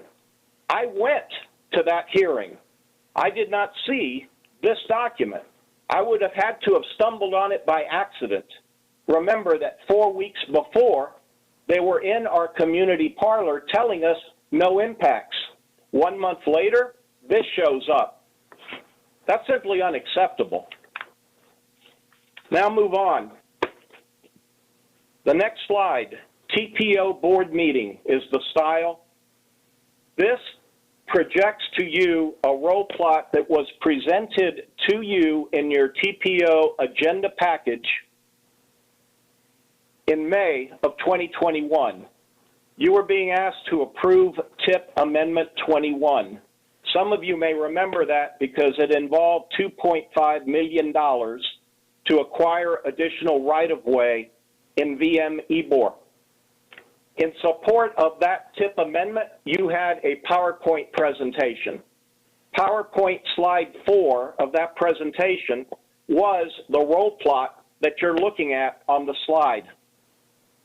Please note that not only is there not any verbiage on this slide that talks about wall relocation, there is in fact a call-out box with the words options of landscaping and murals along the face of existing wall.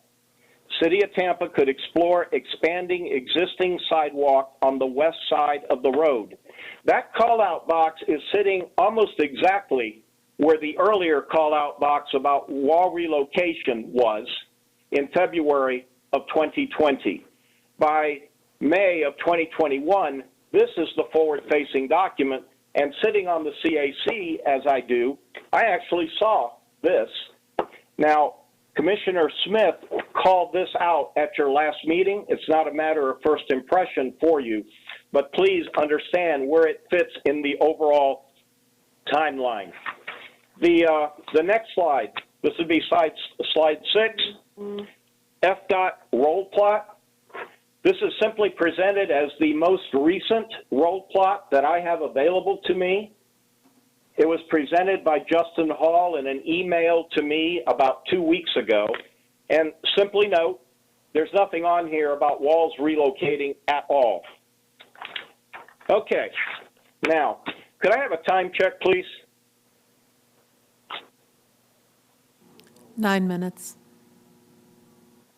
I'm sorry? 9 minutes. I'm at 9 minutes of 24? Okay, thank you. All right, slide number 7. This is a big slide. It's a big issue. But it doesn't take a lot of time to dispose of it, frankly. This item depicts one of the PowerPoint slides presented to you on January the 11th, 2022, last month, by FDOT's Justin Hall. He was the spokesperson who presented it, but in the company of David Gwynn right at his elbow. Slide 7, what I'm presenting to you is not about miscommunication, ladies and gentlemen. It's about misrepresentation.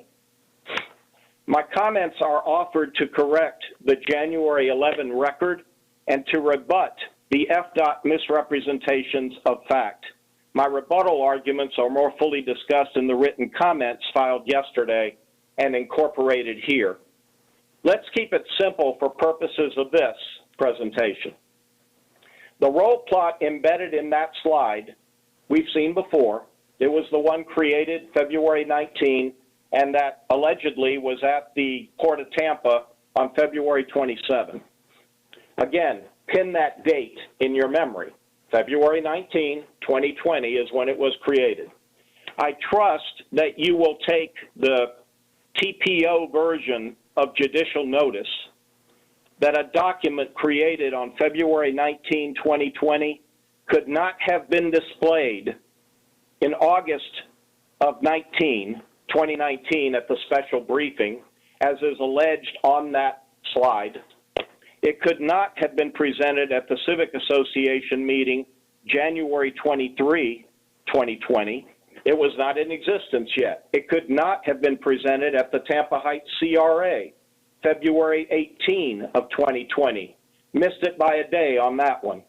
Nor could it have been displayed anywhere beginning February 4 of 2020, as is alleged in DOT's slide, either virtually or brick and mortar. Was it inserted somewhere along the line after February 19? I don't have a clue, and that's not really the point. The point is the facts are not as represented by the DOT.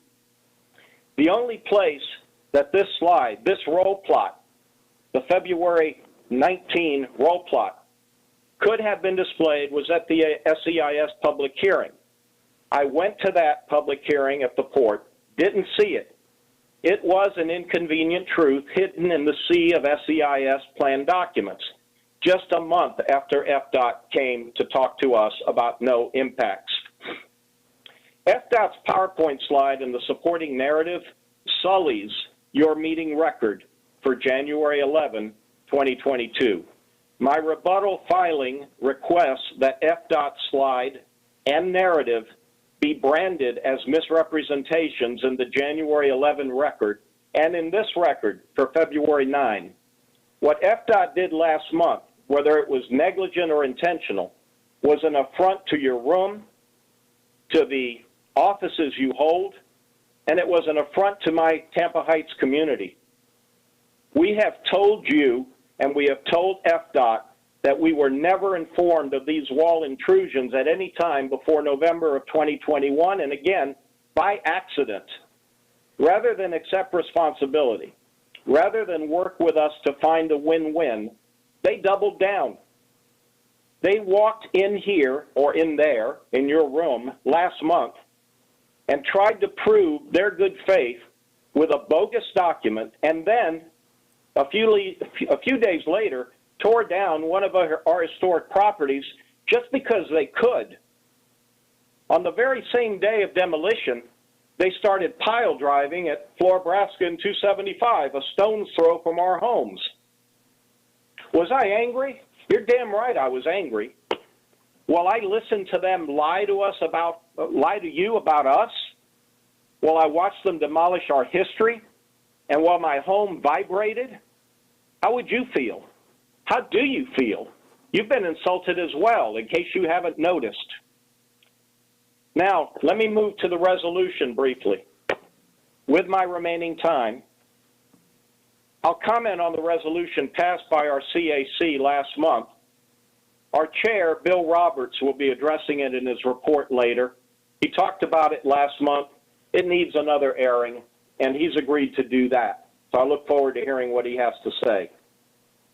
I wrote the resolution.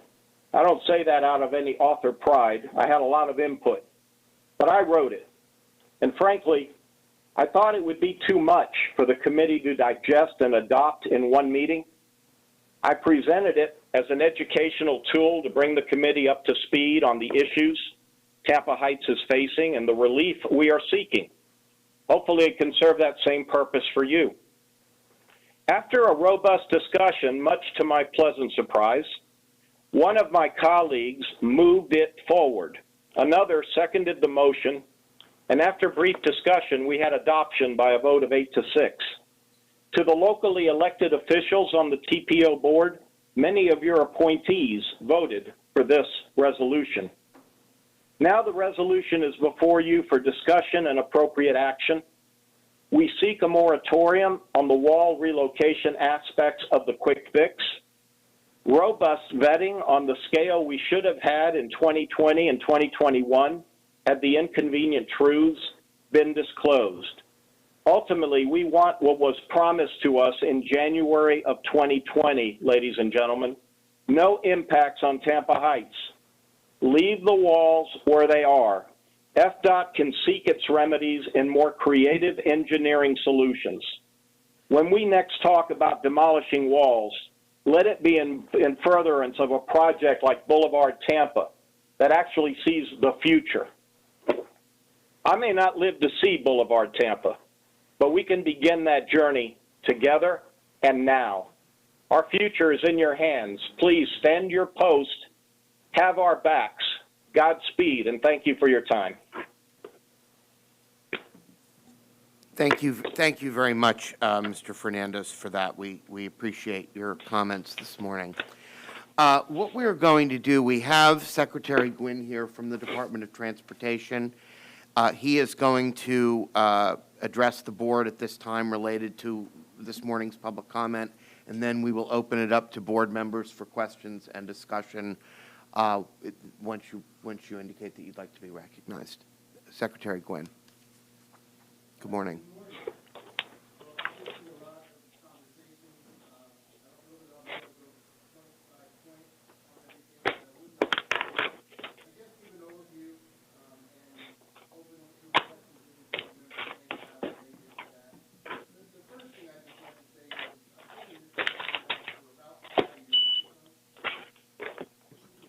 Okay, I'm sorry. Again, I'll be willing to take questions if I don't cover something that was brought up in the public comment.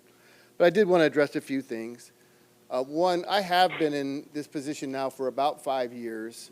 I'm hopeful that none of you think that I come here and lie to you or misrepresent. Has there ever been times when perhaps things weren't as clear as maybe they could have been, or maybe we thought it was more understandable? That could very well have happened. But I can honestly tell you that I have never come here, and I've never witnessed my staff come here to lie or to misrepresent anything for any purpose. If you believe that I do, probably nothing that I say is going to matter to you. But I can tell you, honestly, I've never done that, and you can expect that I never will. A few of the topics I wanted to just briefly discuss. One had to do with the property at 1902 Lamar. First and foremost, I'd say I really did not enjoy having to make the decision to demolish that property. I would have much rather not. This property has a bit of a history. Some of you may be familiar with the Cultural Resource Committee that was established to oversee all the things like this over the last decade or so. The CRC has met 96 times. Of that, there was an agreement to relocate 64 historic homes, including 8 in Tampa Heights, 2 in West Tampa, and 54 in Ybor City. Of these 64 buildings that were relocated, FDOT relocated all of these properties and then rehabilitated 35 of them ourselves and partnered with the City of Tampa for the rehabilitation of the remaining 29 buildings. These rehabilitated homes were sold to first-time home buyers. The funds from these sales of the homes established a revolving trust fund that provides low-interest loans to rehabilitate historic homes. A grant program was also established to assist low-income residents in the 3 impacted communities with home repairs. Over 100 historic buildings and their residents have benefited from this program, and more than $5 million have been loaned and granted. The memorandum of agreement that was made, and this includes folks like the Historic Preservation Society, the FHWA, FDOT, a lot of the locals that were involved in this, provided for those 64 homes to be provided, and that once they were, the other homes, if there were nobody that wanted to relocate the homes, were eligible for demolition. However, in 2017, I put a hold on any right-of-way acquisition or demolition of properties until such time that the SEIS was completed. In 2017, it had been determined at that point that the Lamar property would be demolished due to the structural state, although it wasn't to the point where we felt it was a severe safety hazard. Before we purchased the house, the CRC determined that the building is not a candidate for relocation due to a lack of structural integrity and a lack of historic features, as well as the cost to relocate and rehabilitate. Since that time, there has been a long police record of reports of people breaking into the home and using it for illegal purposes. We tried numerous times over the last 5 years, through advertising, through reaching out to investors, to try to find somebody that would be willing to invest in this property. We had one that looked very promising, but they pulled out afterwards, and it did not go through. In November 2021, I was notified by our property management team that they were extremely concerned about someone being hurt or killed in the structure due to the fact that they were unable to keep people from breaking through the floorboards, going into the property. They found many remnants of drug use. They found lots of alcohol bottles. It was obvious people were going in there and doing things illegally. They also had set fires within the house, and they also went in there and noticed that the stairwell was not structurally sound to walk on. The ceiling was falling in. There was severe water damage throughout the house, black mold. And they told me basically, they said, David, we're putting you on notice that we think that something needs to be done or somebody's going to get hurt or killed. At that point, I made the decision, and it wasn't an easy decision, that we needed to do something. We went out and started the demolition by removing asbestos from the roof. At that time, the community members saw that we were removing it and came to us and asked us what we were doing, and we told them we were demolishing the property. They asked for 60 days to try to find an investor that would come in and relocate, rehabilitate the home. We told them that even though I was a little worried about what might happen in those 60 days, we gave the 60 days. And in those 60 days, we did receive one proposal, but unfortunately the proposal did not address the safety concerns. It essentially asked us to put a new roof on the building, which really wasn't going to solve the safety problem, to transfer the lease to the lease that the YCDC or the property, the church property has now, and to give about 8 to 9 months to find a plan and investors to do it. I toured the structure personally, and I can tell you that it was not safe for people to be in it. It was very unsafe. We demolished the property on January 31st, 2022. Prior to that, we did work with the city. We did a salvage memo. We found nothing that was going to be required to be salvaged. And unfortunately, we went in there and we did demolish the property. No one took any joy in that, but we felt it was our responsibility to do that. The second topic I wanted to bring up had to do with just our attempts to work with the Tampa Heights community. I think part of the confusion that may have occurred throughout the SEIS was typically when we do a big PD&E or an SEIS, you come in with a couple of alternatives and you run them through the process, and one of those alternatives is what comes out at the end. It might be you might widen it to the left, you might widen it to the right, you might do it on both sides through the center. This one was completely different. I really took to heart the complaints and the concerns of the community that we were going to take 200 to 300 parcels of property. And I didn't find that that was acceptable, and I tasked my team to try to find ways to not do that. As you may remember, they came up with 4 alternatives, all that continued to have express lanes through the downtown interchange, but required less and less property. I think some of them required 60 parcels. As we got towards the end, we were still hearing that we don't want any parcels, we don't want any more right-of-way taken from Tampa Heights. We've been impacted enough. And I tasked my team to see, is there any way we can address the more immediate concerns related to safety and still stay within our existing right-of-way, to not need additional right-of-way outside of what we already own. And they did that, but that was done very late in the process. We were bringing those concepts out while they were still being determined if we could even do it, to try to get public input. And as we refined the concepts, we added more things into the drawings. It wasn't we were hiding things, it was that we were adding things as we were able to figure out more what we could and couldn't do. our team, quite honestly, was very proud that they were able to find a solution that didn't require any right-of-way in Tampa Heights. They felt like they had accomplished something, and I did too. But we also recognized in talking to the community that they said, you know, all you care about is the interstate. What about everything else that's going on? You have impacted our community. So what we did is I tasked my team to work with the TPO, to work with our central office folks to find projects that we could do in Tampa Heights that would help in other areas.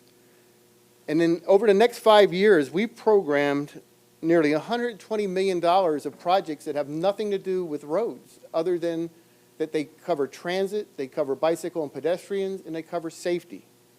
There is no other neighborhood or area in our district that comes anywhere near to receiving that type of investment. And I don't say it as I'm asking you to say, great, that's a great thing to do. I'm saying we wanted to do something. Some of the projects include the streetcar extension up to Tampa Heights. We went and competed for a state grant of $67 million for that. We also submitted and received a raise grant of $25 million to make improvements throughout the area. We've done complete streets projects that we've got funded on Florida, Nebraska, Ola, Central, Highland. We've got pedestrian improvements on Florida Avenue.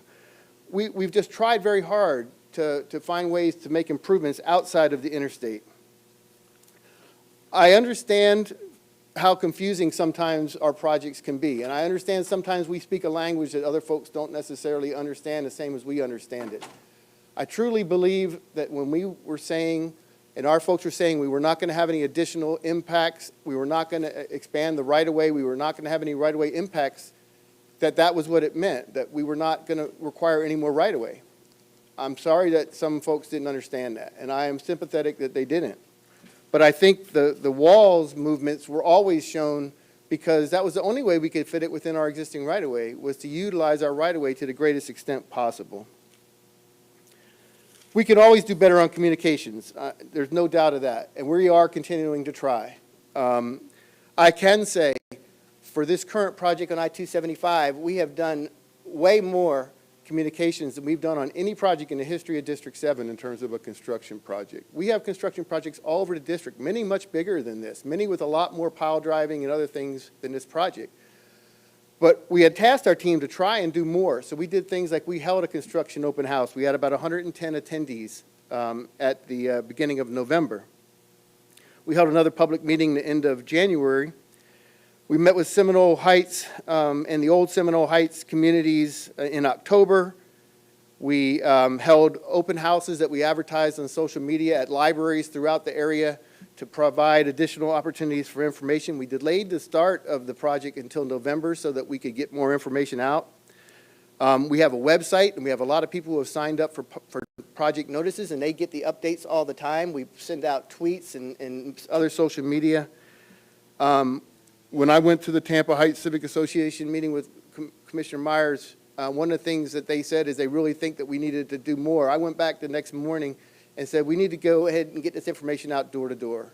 And I asked them, go around that in general area, get it out door to door. I know that's not our normal process. Go out there door to door. And they did. And I sympathize that some people said they're sneaking this up on us on the day before, that weekend before. It was really because I just went back and told them to do something more than we normally do. But we did also, for the folks that were going to be in the area of the pile driving, we did send letters out to them in October. We went door to door in November. We went door to door again twice in December. And we continue to try to provide weekly updates and as much as we can. So I know it doesn't probably address everything that was covered in there, but all I can say is it's not that I don't sympathize with some of the people who didn't understand what we were doing. We thought we were clear. Could we have been clearer? Perhaps. But we will continue to try. We want to work with the community. I asked them, the association, when we went there, I asked them, please come up with 10 or 12 things that you want us to try to do. We haven't even finished the design of the project yet. We'll meet with you. We'll do roundtables with you with charrette-style meetings where we can sit with you and find ways, what aesthetics, what can we do with the wall? I don't know all we can do with the wall, but what can we do? And we'll sit down and do that and develop some things that we can do together. We also said, and I coordinated this with the city, that we'll invest in the open area there that's left where the property that we demolished was, to create something that hopefully will be a community asset. Perhaps it could be a recreational area, a dog park, a community garden, whatever the community sees as a vision for that. With that, I guess I'll answer for any questions. Again, I apologize for this taking up so much time of your meeting, but I'm willing to answer any questions you might have. Commissioner Kemp, you're recognized. Before we do, let me just point out to everyone, it's about 5 minutes after 11. We do have business that we need to conduct today, but this obviously is a pressing issue, and we're going to take a little bit of time to allow for some dialogue with Secretary Gwynn. So, Commissioner Kemp. Thank you. And I want to thank the community for just being so incredible in documenting all of this. I think that obviously reflects just the, how the community has been on this for so many years in such detail and watching every bit of it. And I'll just restate it for a minute, but as I said too, this group is following it. It takes a lot to come to the meeting in the morning, but the MPO, TPO meetings that we had in 2013, 2014, back in those years were attended by 600 or 700 people, filling up the upstairs, the downstairs, and lasted till 2 to 4 in the morning. And those weren't the only meetings that were filled like that, but those were two very notable in years dealing with this.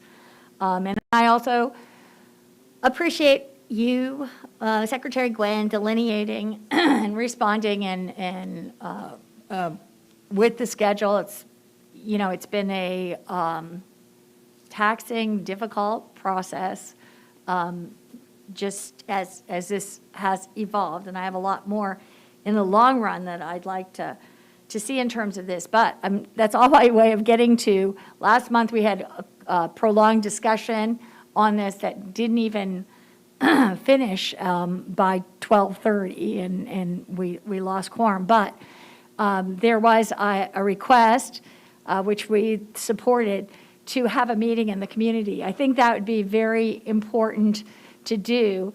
For me, in the interim, I have gotten some specific information from Ms. Alden, outlining on the maps and exactly how this was going to go.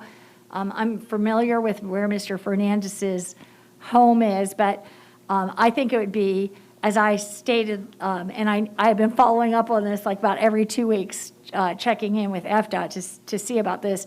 And it's important, I think, to the community. And I'm getting contacts about having stated that and our action on it. So in terms of them and us being and inviting the city council, the mayor, whoever it is, of public officials to meet out at the community to actually see where the wall is going in, to actually have a conversation and understand what can be done at this time. So I'm just kind of confirming for their information that this will take place. Yes, in fact, what we asked Brian Seal as the Civic Association president, and I believe he spoke with Justin Hall and agreed to work with the community to come up with the concerns and things they want us to address.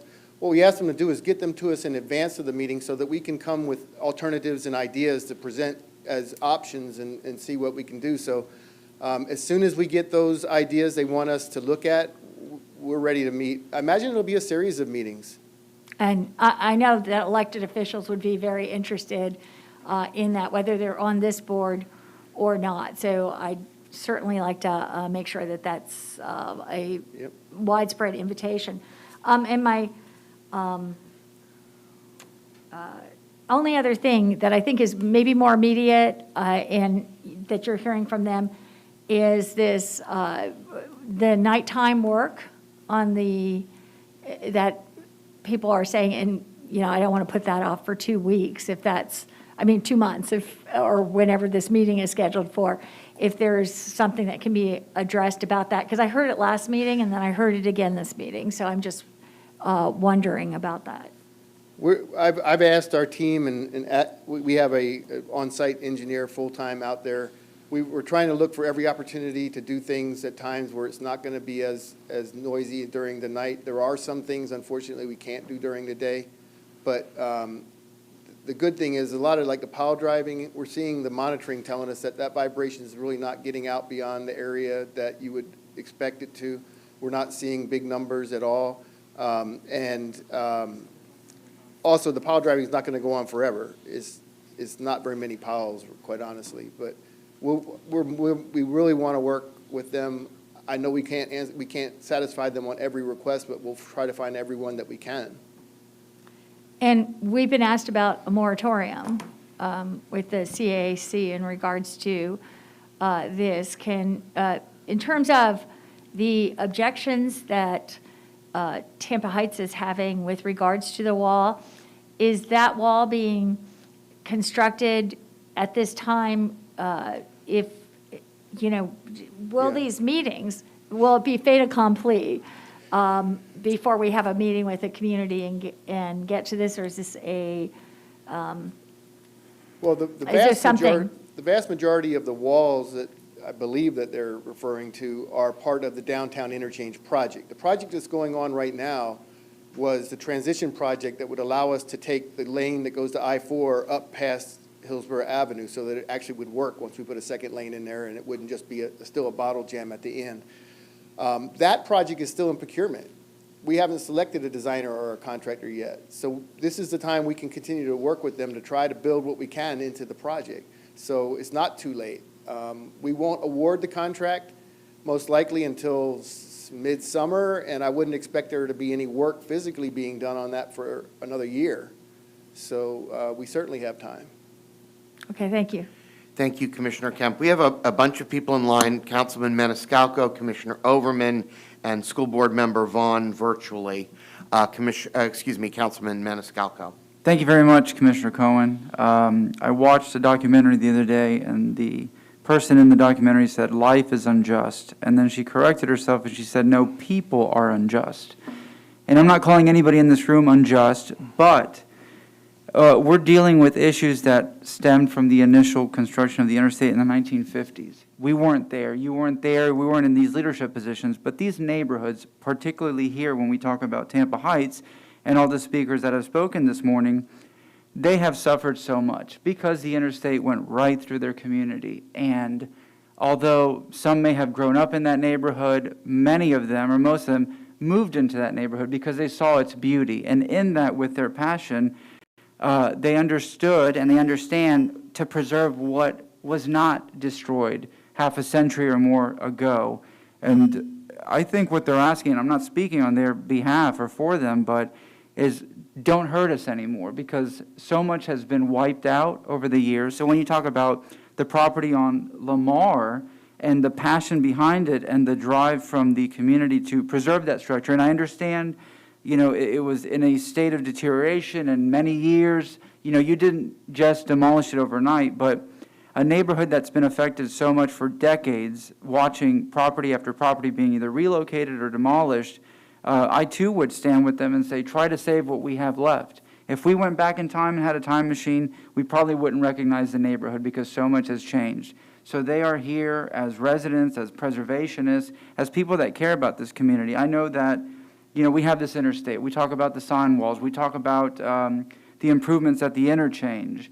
And there are people that talk about a boulevard project to try and restore something of what used to be, or reconnect streets and neighborhoods. But, to conclude, I think they're saying just please don't hurt us anymore, because so much has been done. And I understand, properties have been relocated and rehabilitated, and you have that trust fund for rehabilitation projects, or you had talked about. FDOT has done a lot, but at the same time, we just don't want to hurt this neighborhood any more than it's already been hurt. Thank you. Commissioner Overman, and then Thank School you, Board and Member Vaughn. I'll keep this brief. So I need some clarity. clearly what we've seen this morning in the presentation that Mr. Fernandez brought to us is that there has been some different perceptions on what people heard, saw, and it were explained. And the timeline is challenging. And I have heard and seen, and we've participated in a lot of the good works that FDOT has brought to our community. But that doesn't change what's happened here in this circumstance. And when the community asks for a moratorium, I don't think they're saying, hi, forever. But what they're saying is, stop doing what you're doing so there's some clarity at what's happening. You know, that right now, every time something occurs, like 72 hours putting a flyer on a door indicating some part of the neighborhood that there'll be pile driving occurring that comes on a Friday, and that's starting Monday morning, means all of us are getting phone calls going, oh God, what's going to happen to my house? So, and we spend the weekend trying to figure out who do we need to call and find out, you know, what's going to happen. So I'm going to make 2 recommendations or requests. When you send out notices to the people in this community of which we are required to actually answer to, that there is something that's going to occur that might impact someone in that community, that we get copied on it. Because I haven't seen those correspondences. And as a person that's making a decision on behalf of our residents, as well as those that use the interchange, you know, I think it's important that we're aware of that communication when it arrives and what the anticipated words say. Secondarily, if there is going to be a meeting with the community that helps, as Commissioner Kemp has said, then we need to know what is said at that meeting. Because what we've heard this morning is what we've heard has been different than what the community has heard in some cases. And it is clearly unclear when it was obvious that that mall would move. I mean, that wall would move. So I think we need to make sure we've got transparency all the way around in order to rebuild the trust that is desperately needed in this circumstance, not only of the residents that live there, but also from the leaders around the table, so that we're very comfortable with how and what the costs are for those that live in the community that are going to be impacted by a quick fix kind of solution in order to create safety in the downtown interchange. So, I mean, that, I don't know whether you need a motion to that effect, but I need clarity before anything moves forward at this point. We can certainly add you to all, the emails that go out to the group that have signed up for public, for project notifications. We can include you on other correspondence. It was a little hard. I couldn't really see the screen on the dates of each thing being shown. Again, I think, trying forensically to look back on it, but sometimes what will happen is we'll have 5 or 6 slides that have the same, or boards that have the same background, but they are covering different things, and they may not have all of the things from every slide on the same one. This one may cover, right away. This one might cover cultural resources. This one might cover environmental impacts. So I don't know. And then sometimes we update a slide, and they put the date on the slide they update it. I don't know.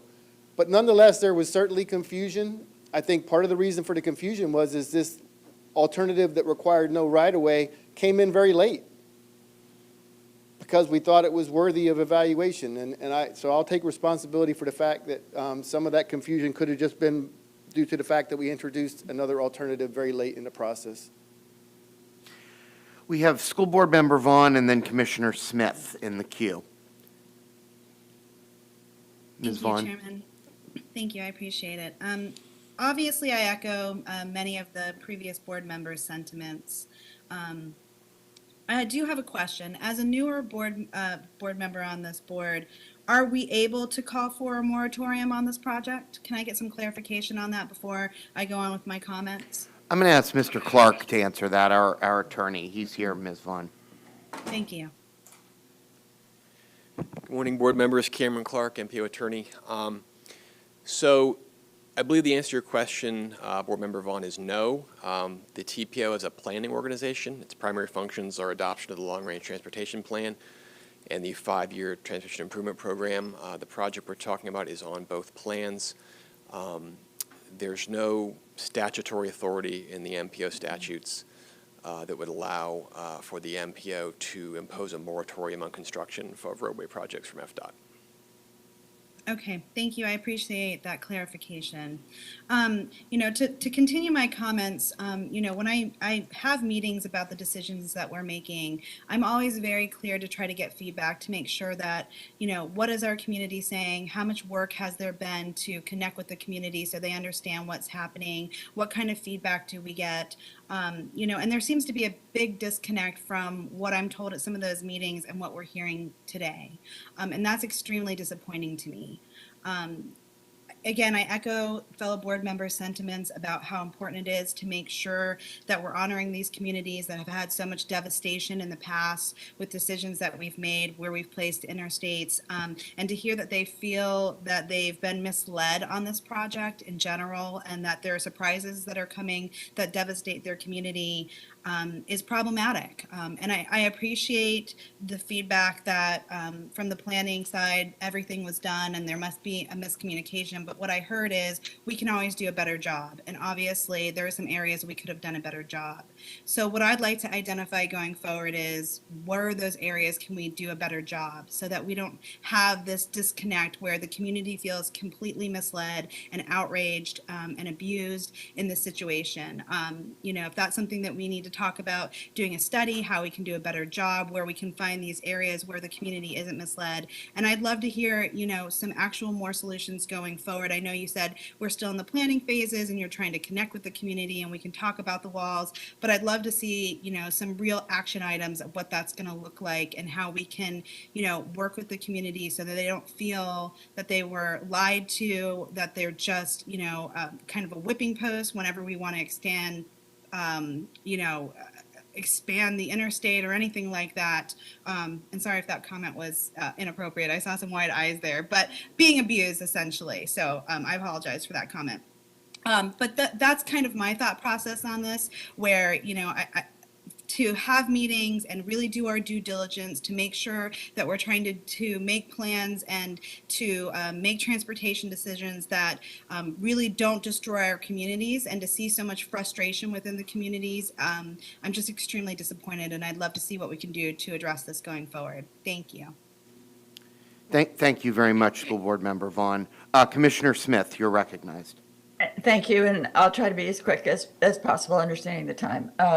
But I do want to say that I appreciate the comments of the citizens and our CAC.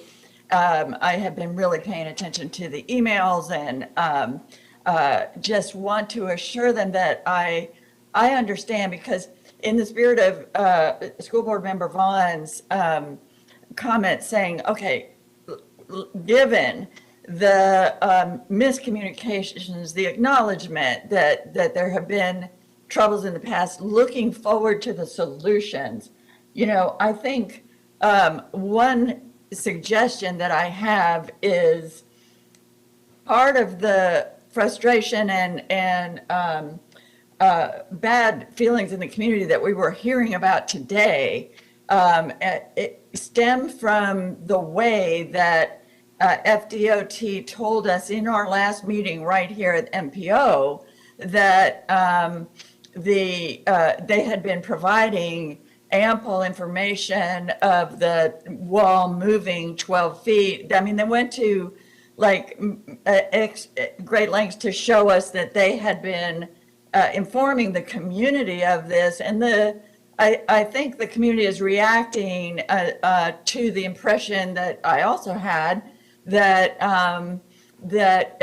this was kind of discrediting the community's concerns by saying, well, they've all known about this for a long time and they should have spoken earlier, as if the community is at fault somehow for the timing of voicing their concerns. So, now we can see, and thanks to Mr. Fernandez's extensive research and presentations and all the work involved in that, for showing us that, no, the community was not at fault. After all, they have been paying attention, they have been involved, and they were not getting this information as clearly as as they should have. And in fact, we're not getting it as clearly as FDOT presented to us in our last meeting. And so I do agree with the community and the CAC that it's important to correct that record, but also to take the lesson from it moving forward, that this is not productive. That kind of, dealing with the community in that tone is not productive. For another suggestion for solutions moving forward, for mending the relationships and doing a better job moving forward, I wholeheartedly support Commissioner Overman's suggestion that we all and any other elected representatives representing that area get copied routinely on the information that FDOT is presenting to the community. When I got to the county commission, I insisted that be done with road closures on our county roads. And that's been very helpful, that we could provide a little feedback. I could from my office, but also help the communities understand where road impacts were happening in their neighborhood and for what was the reason, and how they might also provide input in community meetings from on the ground notice. So I think that would be very helpful. I will just close by saying, and I, take to provide another, hopefully, opportunity for growth in this regard. I will say that I share the community's frustration, dismay, that when I learned that the Lamar House was being destroyed at the end of the 60 days. I do feel that the community should have been given a little more time, at the very least, to explore solutions for preservation. My staff reached out asking for a little more time and got no response. So that's an area we could do better on. And I know, as David Gwynn mentioned, there was a community organization that was reaching out, asking for more time. And frankly, it was my understanding that we, the MPO board, along with other elected officials, were going to be given the opportunity for that community meeting, walk through, look with our own eyes at not only where the wall was, but I was under the impression that we were going to get to look at the Lamar House and all of the impacts to that community. So I was surprised to see that went ahead and demolished before we had that opportunity as well. And, the end result after another 60 days, 90 days, 9 months may very well have been the same. But I think we could have done FDOT could have done a better job of going through the motions of allowing a little more time to work with the community on other options. So those are my suggestions, constructive suggestions moving forward from my perspective of where things might be better done. Thank you. Thank you very much, Commissioner Smith. Commissioner Myers. Thank you, Mr. Chair. I listened to all the comments this morning, comments from Tampa Heights community and this board. There are some hurt feelings. The community is really hurt is what has happened. And I'm going to ask, and I attended their meeting about 3 weeks ago of a community meeting with FDOT. And they asked for like 2 meetings because they said some of our community residents work at night and cannot attend the evening meeting, and they have something on the weekend. And I do agree with that. Because of the hurt feelings, we got to come together and still figure out how we're going to work together moving forward on various issues that relates to transportation. And I ended there. Thank you so much, Mr. Chair. Thank you, Commissioner. And let me just close out this discussion by, first of all, thanking Secretary Gwynn and all of our speakers this morning and the board members for your thoughtful questions and comments. This has not been our best day as a community, I think. And what we need to do is use this as a learning tool to do better. And I have to tell you, I spent some time in the neighborhood about a week ago, and most of the issues that are remaining are really issues related to the details of how this project goes forward. And I truly believe that if we can all come together and work together, we can go through these things one by one and really brainstorm and see if we can come up with some mutually acceptable solutions. The one thing I want to reiterate that was drawn out of this conversation, and I think it goes back to what Commissioner Kemp was asking about at the beginning, is that this project has not even been awarded to a contractor yet. There is still time to affect it in its details. And the only way we're going to be able to do that is to have these meetings and have this engagement. You know, there's an old saying that you don't make peace with your friends, you make peace with your enemies. And I hate to use the word enemy, but the fact of the matter is we need to draw back from that. We need to make peace, and we need to figure out a way to work together, because FDOT is not going anywhere and the neighborhood is not going anywhere. They have to work together.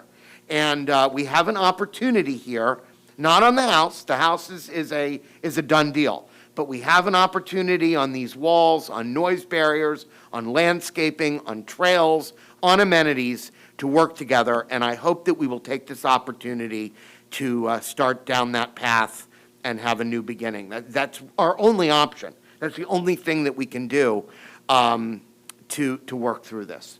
So again, I want to thank everybody for their really thoughtful comments this morning. It is exactly 11:30, and we do need to go ahead and move on to some of our regular business. I'm going to ask everybody, if they can, to sort of keep their comments circumscribed, and we'll move on as quickly as we can. We're going to go to committee reports and advance comments now. Bill Roberts is here, our CAC chair, and then we'll hear from Davita Franklin from the TPO staff, as well as Ms. Alden. Mr. Roberts. Thank you, Mr. Chairman. Bill Roberts, Chairman of your Citizens Advisory Committee. I'll be brief, given the hour. A report on our February meeting of the Citizens Advisory Committee is contained in your packet. I want to touch on a few highlights of that meeting.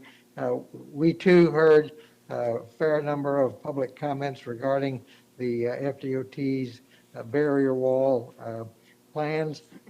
You've certainly heard a lot about that this morning. The CAC reviewed an action item and has forwarded it to you, the safety targets for the coming year. We've recommended this to the TPO with a vote of 14-1. The CAC also heard 3 status reports. The CAC had considerable discussion about my report to your board last month, at which some of our members felt that I did not accurately reflect the actions of the Citizens Advisory Committee. The CAC voted to ask me to report to you that we have submitted that resolution to you a second time. It does contain a request for a moratorium. You have heard legal counsel's opinion regarding the possibility of a moratorium from this board on that action. But I want to say on a note as chairman that I endeavor to report to you the factual information of our meeting, as well as some of the additional information I think would be helpful to this board. And I'll certainly feel free to take guidance from your chairman, Chairman Cohen, if you would prefer that I simply give a straightforward report. Finally, I would say that the CAC approved a motion to ask the legal counsel for the TPO to provide an explanation of what options might be available to both the CAC and to the TPO with regard to actions that they believe FDOT has taken that may be in violation or at the least inconsistent with TPO actions. That motion was approved on a 15-0 vote. Mr. Chairman, that concludes my report. I appreciate the time. Thank you very much, Mr. Roberts. I don't see any questions at this time. Ms. Vaughn, your hand is still up, but I have a feeling it's because you didn't take it down from last time. But I don't see anyone that wants to be recognized at this point, so I will move on to Davita Franklin. Morning. Good Here morning. is your report for public comments and also the committee reports summary. So items pertaining to today's consent agenda, the Citizen Advisory Committee, as you just heard, and the Technical Advisory Committee approved the safe access to parks study. And pertaining to the action items of today, the Technical Advisory Committee supported Hillsborough County's request for an additional seat on the committee, and the Citizens Advisory Committee, Livable Roadways Committee, Bicycle Pedestrian Advisory Committee, they all approved the 2022 safety performance targets. For items pertaining to your upcoming meetings, there is a report on the storm evacuation and shelter in place study that you will hear soon. And the Technical Advisory Committee, Intelligent Transportation Systems Committee, and Bicycle Pedestrian Advisory Committee, and the Livable Roadways Committee, they heard a status report on that study. For a summary of public comments, you did hear a lot today from folks who did send in emails and posted on social media about the Federal Department of Transportation's plan to move the planned noise walls further into the right-of-way. And you also heard comments from folks who sent in emails on the addition of a lane to I-275. There was also a comment from Mauricio Rosas for concerns about the I-275 sound wall at Robles Park. And Mr. Chris Vela also expressed concerns about the downtown interchange noise study report, the air quality technical memorandum, and the removal of the 22nd Street eastbound exit. And regarding the demolition of the building on Lamar Avenue, there were a few folks who wrote in expressing concerns either about the planned demolition or the fact that it had already been demolished. And there also are some concerns about the increase in pedestrian and bicyclist deaths in Hillsborough County that were expressed by Christina Acosta, Jose Menendez, and Chris Vela. Pedro Nader of the Tampa Bay Collegiate Leadership Class of 2002 did thank Beth Alden for presenting to his class, and Cornelius Cosentino requested for the Federal Department of Transportation to consider leaving the northbound span of the Howard Franklin Bridge in place as pedestrian bridge. And please note that all of the comments are in attachments that were included in the email that Cheryl Wilkning sent to the board member, to you, the board, excuse me, yesterday evening. And the email folder, the email is called board folder. So that's my very brief summary of your public comments and committee reports. And now Beth Alden will give an update on the policy committee meeting that just occurred. Thank you. Thank you, Ms. Franklin. Ms. Alden. Thanks so much. The Policy Committee this morning reviewed the Safe Access to Parks pilot study and has forwarded it to you for your approval. The committee also directed staff to get going on our membership apportionment plan post-2020 census and asked that staff bring back a letter about the DOT's Class 2 noise walls policy. So we'll bring that back for you next month. And finally, Mr. Chair, the chair of the Livable Roadways Committee, Councilman Citro, who's not able to be here this morning, has asked that one of the officers of the Livable Roadways Committee briefly address the board this morning. That's Catherine Coyle, and she is on the line today. Okay. Ms. Coyle, good morning. Good morning. Nice to see you. Nice to see you too. Go ahead. Oh, I apologize. I actually was thinking I was going to be prompted by a question. I apologize. The motion that was made, and I believe Gina's online too. She was going to go over what we said from the LRC, and what we were looking for ultimately was more accounting and more accountability for Vision Zero implementation.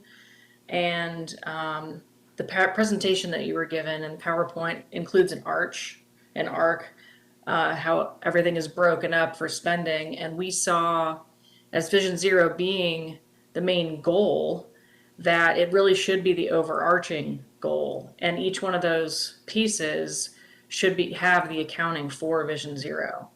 I think that's all I have to say at this point. I'll wait for additional comment.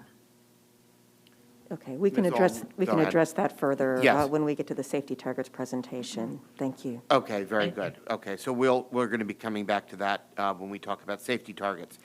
Yes, thank you. At this time, we do have a consent agenda with 2 items on it, updated committee appointments and the approval of the Safe Access to Parks pilot study. Second. We have a motion from Commissioner Kemp, seconded by Commissioner Overman, for adoption of the consent agenda. All those in favor, please indicate by saying aye. Aye. Opposed? All right, thank you very much. The motion passes. We do have an action item this morning that is the annual update of our safety performance targets. I believe that's been divided into 2 parts. The first is performance measures and trends from Johnny Wong, and then we will hear about policy steps and target adoption from Gina Torres. Yes, thank you, Chair. Good morning, TPO Board. Johnny Wong, TPO staff, and I'm going to brief you very quickly on the calendar year 2022 safety performance targets. This is the 6th year that we're setting new targets, and so much of what I'm about to say is old hat for many of you, but since we have a few new members, I'll explain that what's shown on this screen are 5 safety performance measures that the NPO is required to produce and track over time. These performance measures originate from MAP 21 legislation. That legislation requires us to track performance for the 5 measures for the coming calendar year. The federal reporting requirements are that the measures and our targets have to be calculated using 5-year rolling averages ending prior to the year that the targets are due. So the targets that we're about to set are for the end of 2022, meaning that the data we have to use to forecast performance come from 2017 through 2021, and then we're projecting from 2018 through 2022. In addition to the 5 measures shown on the screen, the MPO board has directed us in previous years to track a couple additional measures. So in addition to these 5, you'll also see year-end fatality total, meaning like a single individual year, as well as motorcycle fatality average. Catherine previously referenced this, and it was discussed at the Livable Roadways Committee. This slide is intended to show how funds would be distributed across our investment program categories if the transportation sales surtax were adopted. And so this arc that's broken out is an idealized scenario of current investment levels plus the equivalent of a 1-cent sales tax, which of course has not come to fruition. But I wanted to include this screen to show that the methodology that we use to forecast crashes and then estimate how many crashes could be prevented by adopting new safety projects is recognized as a best practice by Federal Highway. We have shared and taught our methodology to many NPOs around the state, so it's recognized for its thoroughness. Using that methodology, we charted our crash performance over the past decade and into the future.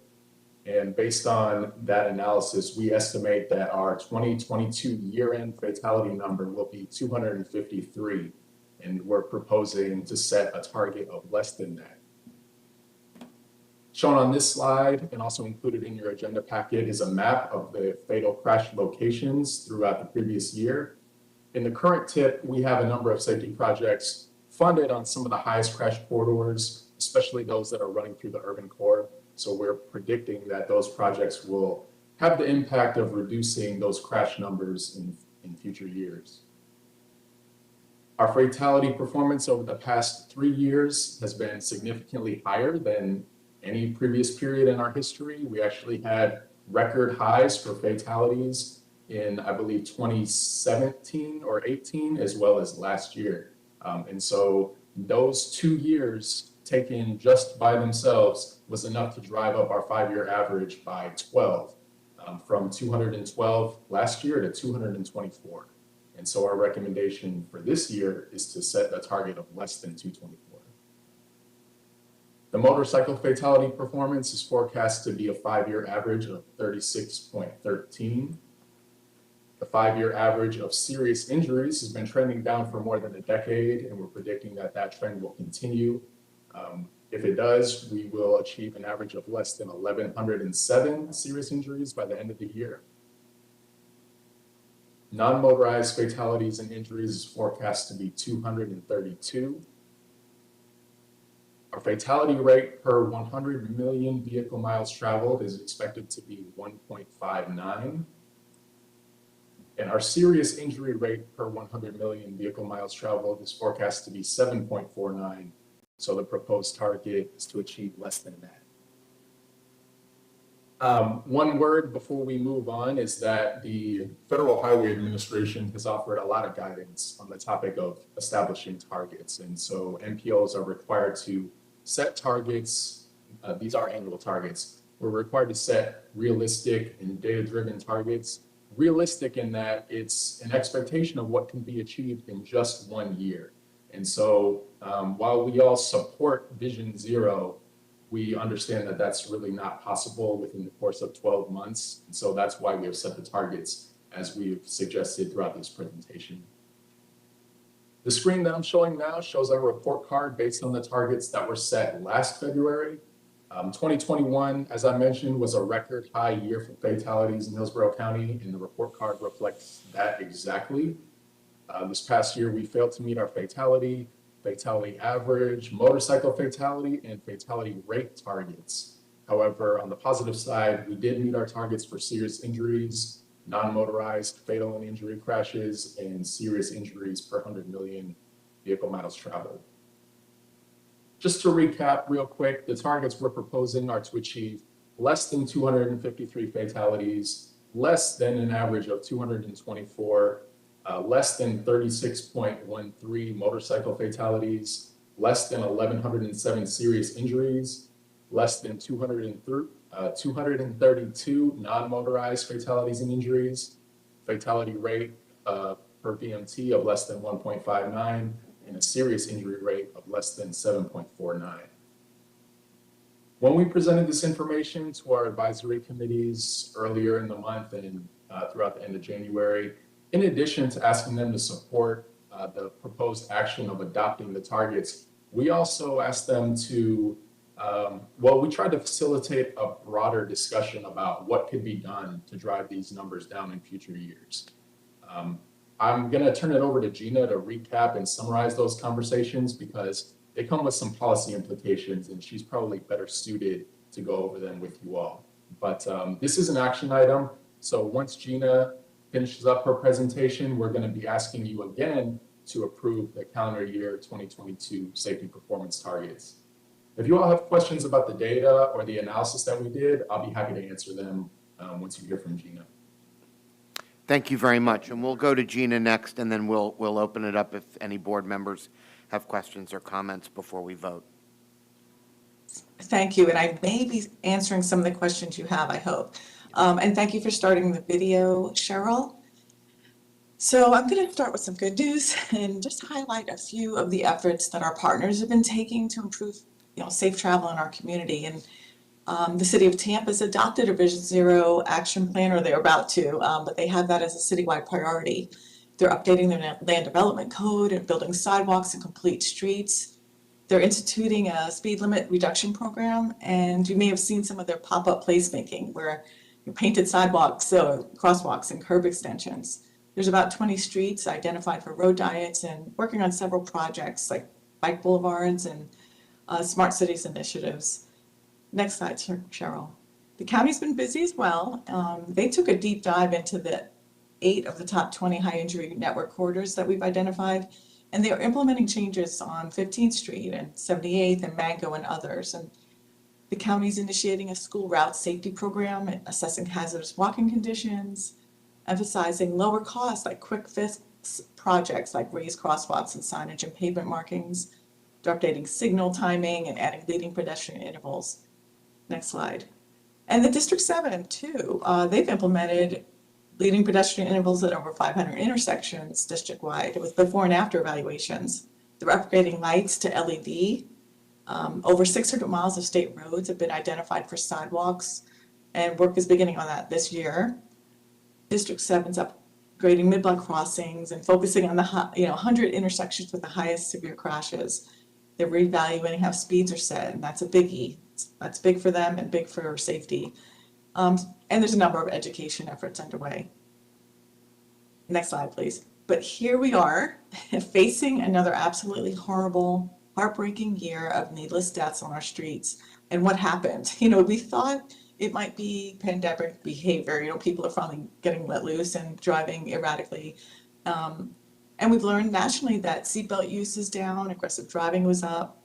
That kind of difficult to kind of put your head around the data that Johnny shared, that the serious injury crashes were reducing, but fatalities increased. It doesn't seem to make sense, but we thought that perhaps that had to do with some of the EMS struggles to be able to get, with all the calls that they're having through the pandemic, that maybe that was the difference between a serious injury and a fatality because of that delay. But next slide. But what we know for sure, and what the data is showing us, is that by working from home, more of our trips are being made across more hours of the day.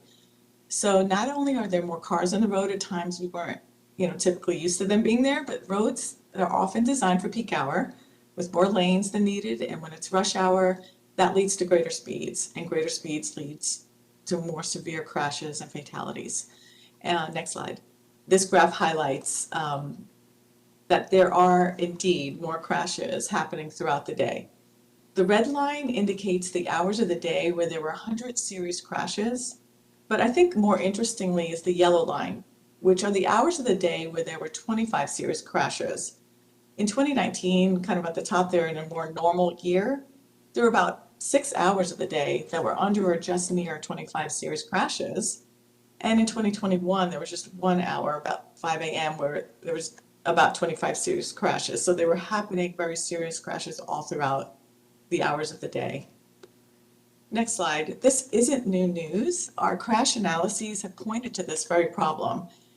This is where 59% of fatal crashes are mid-block, then that's where motorist speeds are greatest after they've left a signalized intersection. 83% are off-peak, which is what I've just pointed at for our data from this year. And that's where driving does feel comfortable going a little faster when less people are on the roadway. 71% of fatal crashes are aggressive, and 92 on roads posted at 40 miles an hour or greater. Next slide. In your packets, there were some direct committee actions asking for, suggestions for you all and for our staff to take to get this, under control. And I guess I took all of their comments, and the essence of those comments are captured in implementing the strategies we outlined in the already approved Speed Management Action Plan. There are some great ideas that came out of that plan. Next slide. So the strategies in the Safety Speed Management Action Plan related to engineering operations, we can take some strides in safety if we were focusing on those worst offenders, those top 50 high injury corridors. And when we develop recommendations, allow the traffic engineers, the designers to apply treatments that have been recognized as being effective.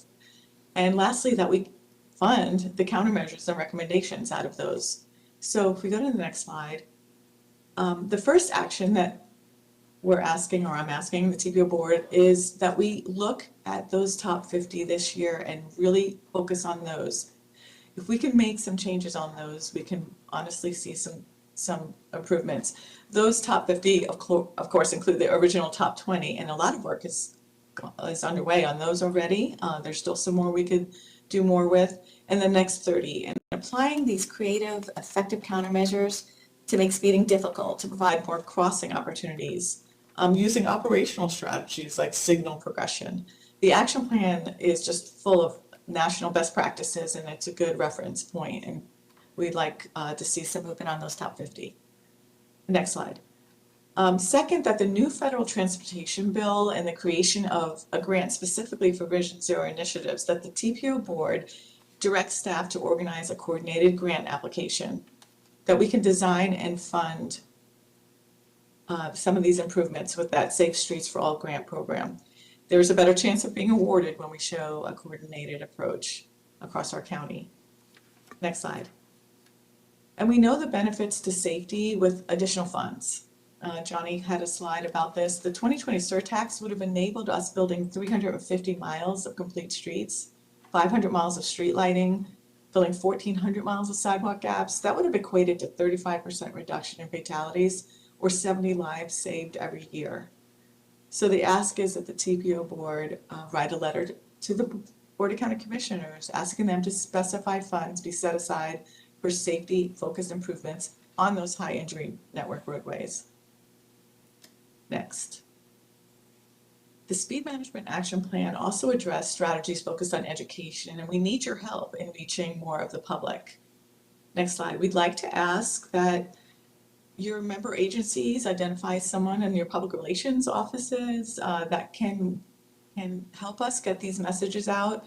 I could provide the messages and we can just coordinate, really blasting the population with a lot of information, good information about how important it is to put your phones down or to slow down or even to talk about the victims of traffic violence and give their stories. I think that's an effective way to change behavior.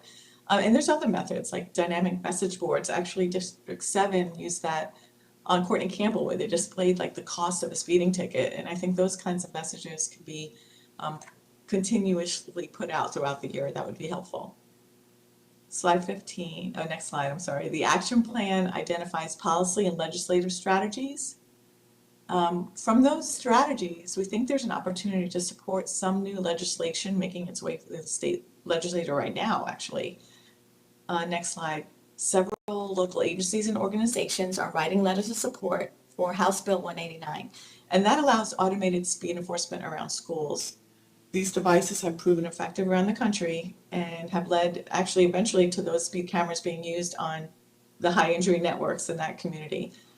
They're more equitable than traditional traffic stops. Tickets and fines can be set to start low and graduate as repeat offenders receive tickets. Next slide. And lastly, the Speed Management Action Plan includes an evaluation recommendation, and the TPO committees agreed. I think the Lovable Roads in particular said, they want us to be held accountable and to track our efforts. So the next slide, we would like to suggest that we hold a summit, a mini summit at the end of this year, and report back on not just mostly the 550 high injury network corridors and what kind of progress has been made on those, but also we can report back on how well we were able to reach the public and the success or not of the speed cameras. So we could hold a summit to follow up on all of these actions that we're talking about today. So next slide is the slide that Johnny just already showed you, and I can't express enough how difficult it is for all of us to look at this and accept these targets. And our vision is zero. But following the federal guidelines, these targets, we can use these to gauge this year's progress. And I hope that, you'll support those. The last slide just summarizes that action of supporting the safety targets and just all of the suggestions I made in the previous slides on maybe some things that we can really take some great steps forward and see this trend line move downward towards zero. So thank you. Johnny and I are here to answer any of your questions. Okay, we have 3 people that have indicated they have some questions or comments, Commissioner Kemp, Commissioner Overman, and Ms. LeGrand.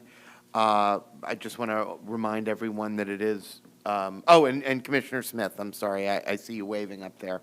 I do want to remind everyone that it is noon, but we're going to go first to Commissioner Kemp, and then we'll move around the room. I'll try and be very quick, even though I think you could talk a lot about this, and it's unfortunate we don't have enough time. But I just want to move approval. It's extraordinarily important. It was interesting to see with the COVID, with the pandemic, to note the changes in traffic patterns throughout the day, which many of you probably have noticed. I know we certainly do. I notice it in Seminole Heights a lot. Many more people traveling. When the roads are open, less congestion, higher speeds, and more fatalities, which was reported and true here. And I just thought, we didn't really give the numbers, and they were a little hard to see, but is it 253 fatalities in Hillsborough County last year, compared to the year before? We've been really looking at trying to make this go down, starting to be aware of these numbers. 225, I think, the year before. That wasn't said. So we increased substantially in the 1 year, I guess, by about 10%. It's even worse, Yeah. Commissioner. It was 200 last year, 255 fatalities this year. Oh, my. And that's why I wanted it said out loud, and it was very difficult to see on the screen, and I know it kind of shocked me when I saw it. So I just really wanted to highlight that extraordinarily poor news. And finally, just that the more I've looked at Vision Zero, and it's 250 fatalities come in car crashes, bicycle, and pedestrian. Is that the case? Okay. Absolutely. Yes, and they all increased, pedestrians particularly. And the one breakout that I haven't seen, I saw the motorcycle. I'm just thinking for future years, it's Vision Zero to me is a really different problem when you have bicycle or pedestrian fatalities or accidents or issues than when you have car crash issues. And the treatments and attention for those are very different. In fact, sometimes I think they counter each other when you're looking at one to the other. And I would just urge first a breakout so that we could see you break out motorcycle, but I'd really like to see a breakout of car crash fatalities and bicycle and pedestrian in one category, car crash and then motorcycle. That's just We can my send that comments to you. about that. Let me make the suggestion. We have a motion on the floor from Commissioner Kemp that's been seconded by Commissioner Overman. In the interest of not losing a quorum, I'm wondering if we can go ahead and vote on that and then move around for the comments, if that would be all right with the board. Commissioner Smith, did you want to? I want to speak to the motion, please. Okay, go ahead. Before we vote. Sure, So, great. I'm not going to be able to support setting our annual fatality target up at 253 just because that's where we're headed, and we've done so badly this year. I would like to, I don't think that's the way forward, is to reset, keep lowering our bar to, accommodate the low expectations we have when we've had a bad year. That's actually. And then at the end of that year, be able to pat ourselves on the back and say, well, at least we met our target, which was just set because that's how badly we did the year before. I don't think that's the way to make progress. So I won't support setting our annual fatality at target at 253. I would suggest, and I'll either make an amendment or see if the maker of the motion would accept it as a friendly amendment in the interest of time. But at the very least, our latest 5-year average that we did achieve was 212. And that was the actual number that we actually met of deaths in 2020, which isn't even 2 years ago. It's, actually the last year. So I would suggest setting that target at 212. And if we don't meet that, we should be justifiably sorry we didn't meet it, not patting ourselves on the back because we met the 253, which we horrifically ended up at this year. So Friendly amendment accepted. Yep, I'll second that. The maker of the motion and the seconder are indicating that they accept your amendment. So we'll move forward with the motion that way. Commissioner Overman, did you want to wait to speak until after we vote, or do you want to No, say I'll something just now? reiterate that as actually was my concern as well, is that accepting a target that's unacceptable isn't necessarily a good idea.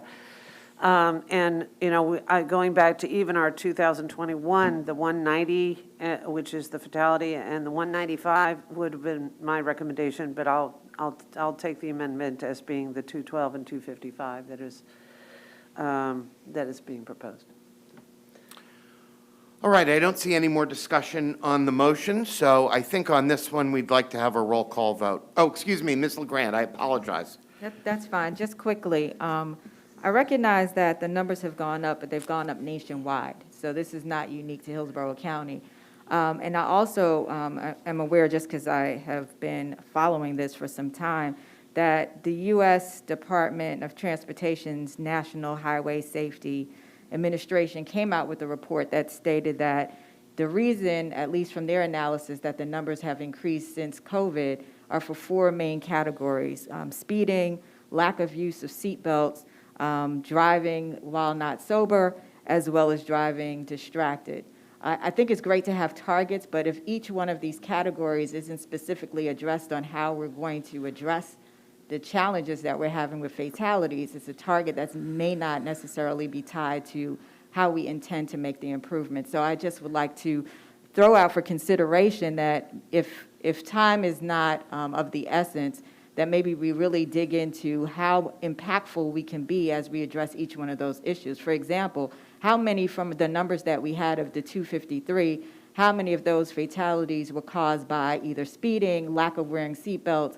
And that data may already exist, but it would be helpful, I believe, at least for me, to understand where it is that we are deficient so that we can specifically target those areas that we need to focus on improving. So that is just my comment. Thank you. Thank you, Ms. Alden. So I completely agree with you that we should continue to look at the data. That report that you mentioned just came out within the last few weeks. Gina did go over that in the bullets mentioning what the national factors were. What we don't have data on just yet is how exactly those factors stack up in Hillsborough County. We did have data on some of the other crash characteristics, and that's what Gina went over. Speeding definitely is still a factor here. Most of our recommendations are about speed management, but you're absolutely right that we also need to look at education and outreach on seatbelt use and on not driving under the influence.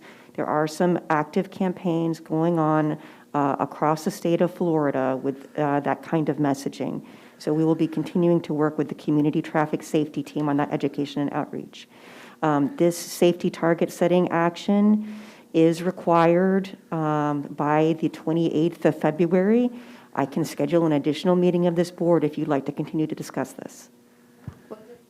And thank you for that response. Just quickly, do we know from the 253 what the breakdown was for those fatalities? Is that information available? Even if it's available after this meeting, I'm just curious.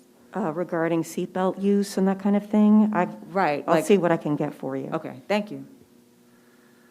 Okay, thank you. Is there any other comments before we go ahead and vote on the amended motion? Seeing none, can we have a roll call vote, please? Commissioner Cohen? Yes. Commissioner Kemp? Yes. Commissioner Overman? Yes. Commissioner Myers? Yes. Commissioner Smith? Yes. Councilman Maniscalco? Councilman Dingfelder? Vice Mayor Donahue? Yes. Commissioner Kilton? Yes. Gina Evans? Yes. Adelie LeGrand? Yes. Greg Slater? Charles Klug? Planning Commissioner Powell? Yes. Board Member Vaughn? Yes. The motion passes 13-0. Okay, thank you very much. Ms. Alden. I believe our next item, sir, is the I-75 project development and environmental studies, if you'd like to hear that today. Okay, what is the board's pleasure? It is a little bit 10 after 12. How long do you think we're going to need for these items, and are they something that could be deferred, or is there some, are there things here that you feel like we need to get to today? We can postpone the PD&E study. It is a status report. There's no action required by the board. That being said, DOT is concluding this PD&E study. I believe they may have already closed their public comment window on it. Okay. Secretary Gwynn, do you have any advice about timing on the PD&E study? I don't have, I know we had a public hearing, I think, a week ago, but I'm not clear exact time frame. Okay, we could schedule it for the policy committee next month to make sure that it gets heard. That would be, I think that would be fine. I think, Okay. yeah, I'm agreeing. And the bylaws amendment, we probably can dispose of relatively quickly. Very brief. So let's go ahead and do that. Oh, okay. I don't have slides or anything. The Hillsborough County has requested an additional seat on the Technical Advisory Committee. They have a new department called County Community and Infrastructure Planning. We thought that they would be a good addition to that group. There was no opposition at the Technical Advisory Committee meeting. Everyone's in agreement that that would make sense. So this has to come before you twice, and that's why this is a status, and it'll probably be on a consent at your next meeting. Okay, thank you very much, Ms. Torres. Ms. Alden. Thank you, sir. Our quarterly report is in your board folder in the email that you received last evening. I wanted to congratulate everyone on successful outreach last fall to our legislative delegation about the bills that have been filed for the last few years that would have made it more difficult to put flashing lights at existing crosswalks. That bill, to make it more difficult to use that tool, did not get filed during this legislative session. So nice job. We all rallied around that one. We had support from your local government representatives as well. So thank you. You might recall that a few months ago, we discussed sponsoring a workshop through the Florida MPO Advisory Council on rail planning at the statewide level and metropolitan priorities for that. That is slated for Thursday, April 28th in Orlando. I'll be working to make sure that there is virtual access to that. And I'll share more information as we have that available. And finally, I'll just move on to our old and new business item. Our November board meeting is currently scheduled on the Thursday of that week because of the general election on the Tuesday of that week. That is conflicting with a Tampa City Council meeting. I'm suggesting that we just cancel our meeting for November. We frequently do not have urgent business in November and should be able to attend to our business in December. Okay. Looks like that's agreeable to most of the board members, just from a brief survey No, around the room. please, let's have it.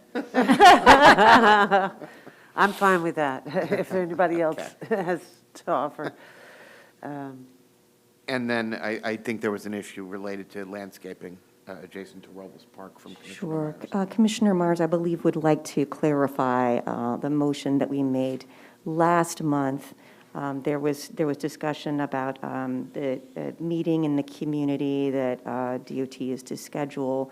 And we had stated on the record, I believe, that this board would like DOT to construct a wall along Robles Park.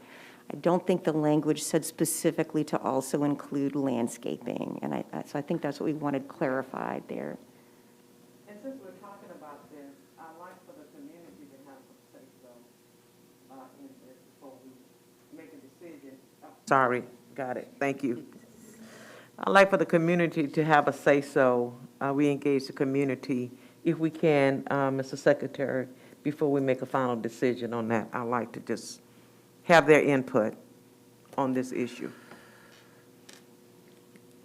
If I need to make a motion, So in short, the clarification is that what we would like DOT to consider adjacent to Robles Park is the wall and also landscaping, but in coordination with the community members' wishes. Yes. Is that accurate? Okay. Okay, do we need a motion, or is that clarification enough?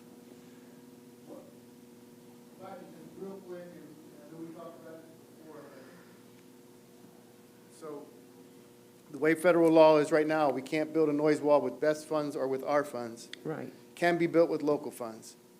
So we just have to keep that in mind. It's not my preference, it's the law. So unless the law changes, that's what I have to do. Commissioner Overman. As it pertains to your concern and the Robles Wall, during the policy committee meeting today, policy group agreed that while there is an interpretation that a noise wall or other types of walls would not be available for funding or implementation because it requires an additional lane to do so, that decision was made when the 275 was originally built. And at the time, the safety standards and the noise standards were not applied to the road as it currently exists. When we did the study for 275, considering expanding Section 7, the decision was to, as it addressed to the walls, was based on the fact that we have a rule about the road needing to be expanded for that wall contingency. However, there's not been a study to determine the environmental impact of the existing 275. So the argument that we can't pay for a Class 2 wall or a retrofit wall is basically saying we didn't have the rules in place to provide protection to communities at the time that it was built, so we don't have to do anything because we have to have a lane in order to do something. So the policy committee had asked to recommunicate that to the district to evaluate whether or not if we were to apply the rules to in terms of environmental impact and the necessity of a wall to the existing 275 now, and did that study, would the study come back with a recommendation for walls? If that were the case, then what Commissioner Myers is asking for in terms of a consideration for not only the Robles Park but any other walls would be a recommendation of the outcome of that study. And so I think it's fair to ask regarding landscaping and walls, but I think in order to put the issue to bed about Robles Park and whether the wall is necessary at that location, I think it's fair to say that if that study were done, more than likely we would find the walls were recommended to the impact in that community. And I'll stop there. Just real quick, and Commissioner, I understand the logic behind it, but what I can tell you has nothing to do with the additional lane. It has to do with the way the federal government requires us to evaluate the noises and what they call receptors of those noises. Unfortunately, when you don't have receptors near there, the federal government says no federal funds can be expended on that wall. And the way our state law reads is we follow the federal law. So it's not a matter of the reason that there's walls everywhere else is because there were receptors, and so we did put them in. So it wasn't that we didn't want to put the walls in. It's just we have no mechanism. And Beth, maybe you can agree or disagree with me. I don't think you can put any of your funds on it either. So if we could try to wrap this up, I think that we were in agreement last month that DOT was willing to build a visual barrier, and our board asked for that to happen. And I think we were just trying to clarify today that landscaping would also be considered. Correct. So that, Yes. and that's all that we're talking about with this item right here. That is correct. Yeah, Commissioner Kemp. Actually, I was going to originally make a point of order, and then I appreciate the clarifications coming again, because what you just said is what I had understood. It wasn't related to the lanes, but which is another conversation. But as regards to the landscaping, because I made the motion, and to my memory, I very much included and had it very much delineated, even down to the costs when I was briefed by Ms. Alden in terms of the 8-foot wall as well as the landscaping, and that those were both part of my motions. I just wanted to be clear. Yes. And I think that's what you're, last month. which was unanimously, I believe, approved by the board here. So I didn't want to have any confusion over that. No, and we will use state funds to build that. Right. Well, to build that and the landscaping. Correct. We asked for, the- so I didn't want to have any confusion that that wasn't done. That's all. Okay, we'll clarify that in the minutes, make sure that that is recorded that way. Thank you. Okay.